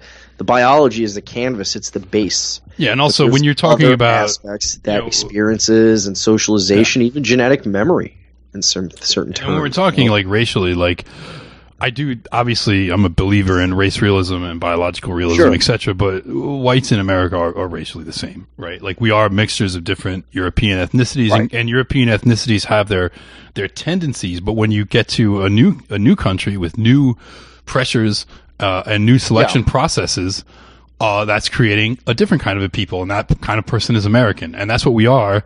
And so, we're finding that we're having these commonalities, these linguistic, cultural references, these idiosyncrasies, and these things in common, and that's the basis. And look, our culture right now is garbage, and I agree with you. It's garbage because it's controlled by Jews. Everything on the TV, the music, it's garbage. Yeah. But we build our culture. That's exactly through Goethe. Exactly. What did Goethe say? The critique. We need exactly. We're actually going to do and response. We need our own music. We need to build, and we not just. It doesn't have to be a subculture. See, this is the problem in America. Everything becomes a subculture because you just want to escape. You want to escape. It becomes an urban tribe, like a metalhead, like a punk, like a goth. Yeah. No, this isn't what we need the alt-right to be. We need it to be an identity, which is different than a subculture. Subculture is a sort of faux identity. It's a sort of quasi. It's literally an escape. It's a provision for an identity. It's like a fake identity, right? We need a real one that has a foundation in blood, but also has its own unique cultural trends and stuff. And there are attractive elements of it. We just have to brush the conservatives out. So we want to have those fucking, like in Nazi Germany, like those crazy statues of muscle men, like slashing shit down, and that's what we want. We want to have something like that. We want to have things that are like. We want to have Greek columns. Yes. With 1980s effects. It's true. That's the thing, and in a way, Tron muscle men. There we go. We'll have Tron muscle men in front of 1980s VHS. Yeah, we're gonna put VHS scan lines over classical sculptures everywhere around the country. But the point is that we actually sort of already have that, because alt-right, no matter where you are in America, when you meet alt-right, you have all the cultural references, and so it is, I guess on some level you say it's a subculture now, but it's the groundwork for a meta-regional larger culture. And I think that we just have to keep building that, and we have to be unapologetic in our approach and understand that that's the only thing that's gonna win. I don't have this dream for the alt-right to be this surviving subculture in this larger deracinated continent. It could end up that way, but that's not the goal. So I don't know really, I think we're kind of on the same page there. There's issues of, and we could go down that rabbit hole, but we don't have the time now, of calling it National Socialism, and things like that. No, you don't have to call it that. Yeah. But the idea, the concepts and the ideas, the philosophy. Yeah, what would happen is everything from National Socialist Germany could be erased from history, and no references to it at all, and we could be in the same boat. And like organically what would be created would be a similar thing. You know well, the only I mean? thing National Socialism is the since people love to talk about normies so much, the only thing National Socialism is taking normal people, normal impulses, normal views on race, on sex, on culture, on philosophy, what the normal man on the street believes deep down inside, and putting it into a political vehicle as an act of resistance to something abnormal, turning society into something counterintuitive, something no one wants. And that's exactly what's happening now. So maybe the real thing with the silent majority is to get them organized in a way, yes, us lunatics, organizing the silent majority in a way where they are not so silent anymore. Because if you're the majority, you have physical power. Yeah. Because if you outnumber the people attacking you, you can just literally beat them to death. So, I mean, why does the majority have to stay silent? And I never see any of these conservative types, the Bannonites, the people that support this Bannon style shit, they never explain why the majority, A, why they're silent in the first place, and B, why they should stay silent. Yeah. Why shouldn't they say whatever the fuck they want? Like, because, Bannon might pay lip service to that, but when someone stops being silent, like Nealon, what's Bannon do? He throws him onto the bus. He shows him exactly why the majority is silent. Yeah. That's the problem. They're silent because their gatekeepers tell them to be silent. And it's And it really is. It's sort of funny. It's like, why is it that white people are so cowed in a country where they're still the majority? Well, I mean, there's all these, they don't have anyone that's telling them you don't have to be.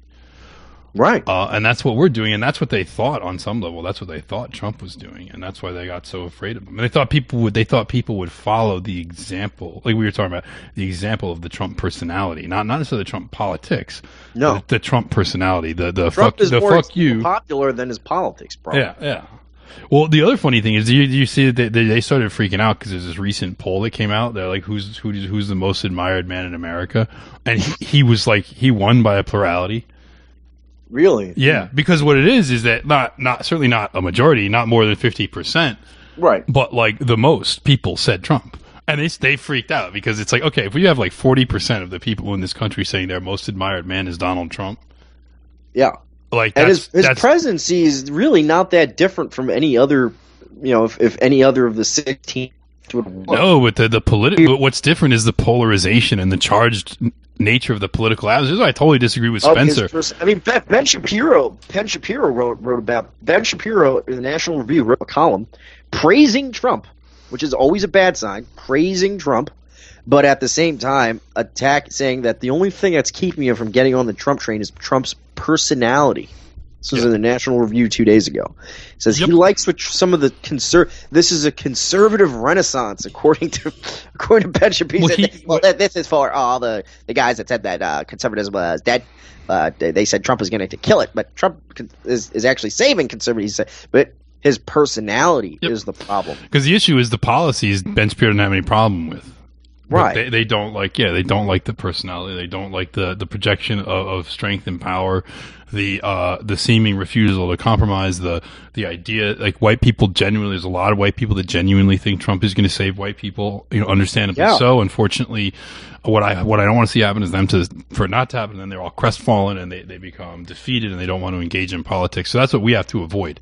Well, no, I think if we have everything set for when Trump's presidency ends, and we're going to have to, that's going to happen. We can get people that are even angrier about the system if Trump doesn't deliver. I mean, we have to start laying the groundwork for that. We have to start laying the groundwork for that. Now we have to lay the groundwork for the possibility that he loses even in 2020, and what we're doing. Yeah, and that's we can't count on it. Right, the alt-right keeps waiting for someone to fall down from the sky and fix everything, and with the minimum of effort, and that's never going to happen. You gotta be planning for every scenario in the next 10 years, and that's about the amount of time we have to win. By the way, it's about a decade. That's my estimation, maybe 2 decades, but realistically speaking, it's about a decade. And after that, actual political solutions are gone after 10 years. All right, so that's all I'll say. Yeah, I do think the clock is running out very quickly. And the idea that we've talked enough. We've done a lot. So yeah, I can keep reiterating the same points, but I think we can end it for this week. We said we were going to do like an hour when we started, but of course we ended up doing the typical length of one of these, which is chattery motherfuckers, man. Yeah, but all right, so we'll end it there. We'll continue with these themes in future Striking Mics. I think we're gonna have a guest in a future one, but we're not sure. We got to nail it down, so we're not going to announce it yet. But yeah, we'll try and get people to come on and talk to some people about stuff and continue talking about these big brain themes. The Daily Show, that's for jokes. That's comedy and jokes. This is the real big brain stuff. Yeah, this is what grows your brain, bro. Yeah. All right, the Daily Show is a great show. What am I saying? Like, the Daily Show is about jokes, but there's also serious talk on it. But yeah. But it ain't brain grow like this. Yeah. All right. We've been talking for almost 3 hours. I got to piss like a fucking racehorse. Yeah, me too. And we got to get some sleep too. We got a long day of drinking. Yeah, long day tomorrow. Tomorrow's gonna be a long day. I hope everyone has a good New Year. If you're listening to this before the New Year, if not, a Happy New Year, everyone. And we'll see you next week. Yep. All right. See you.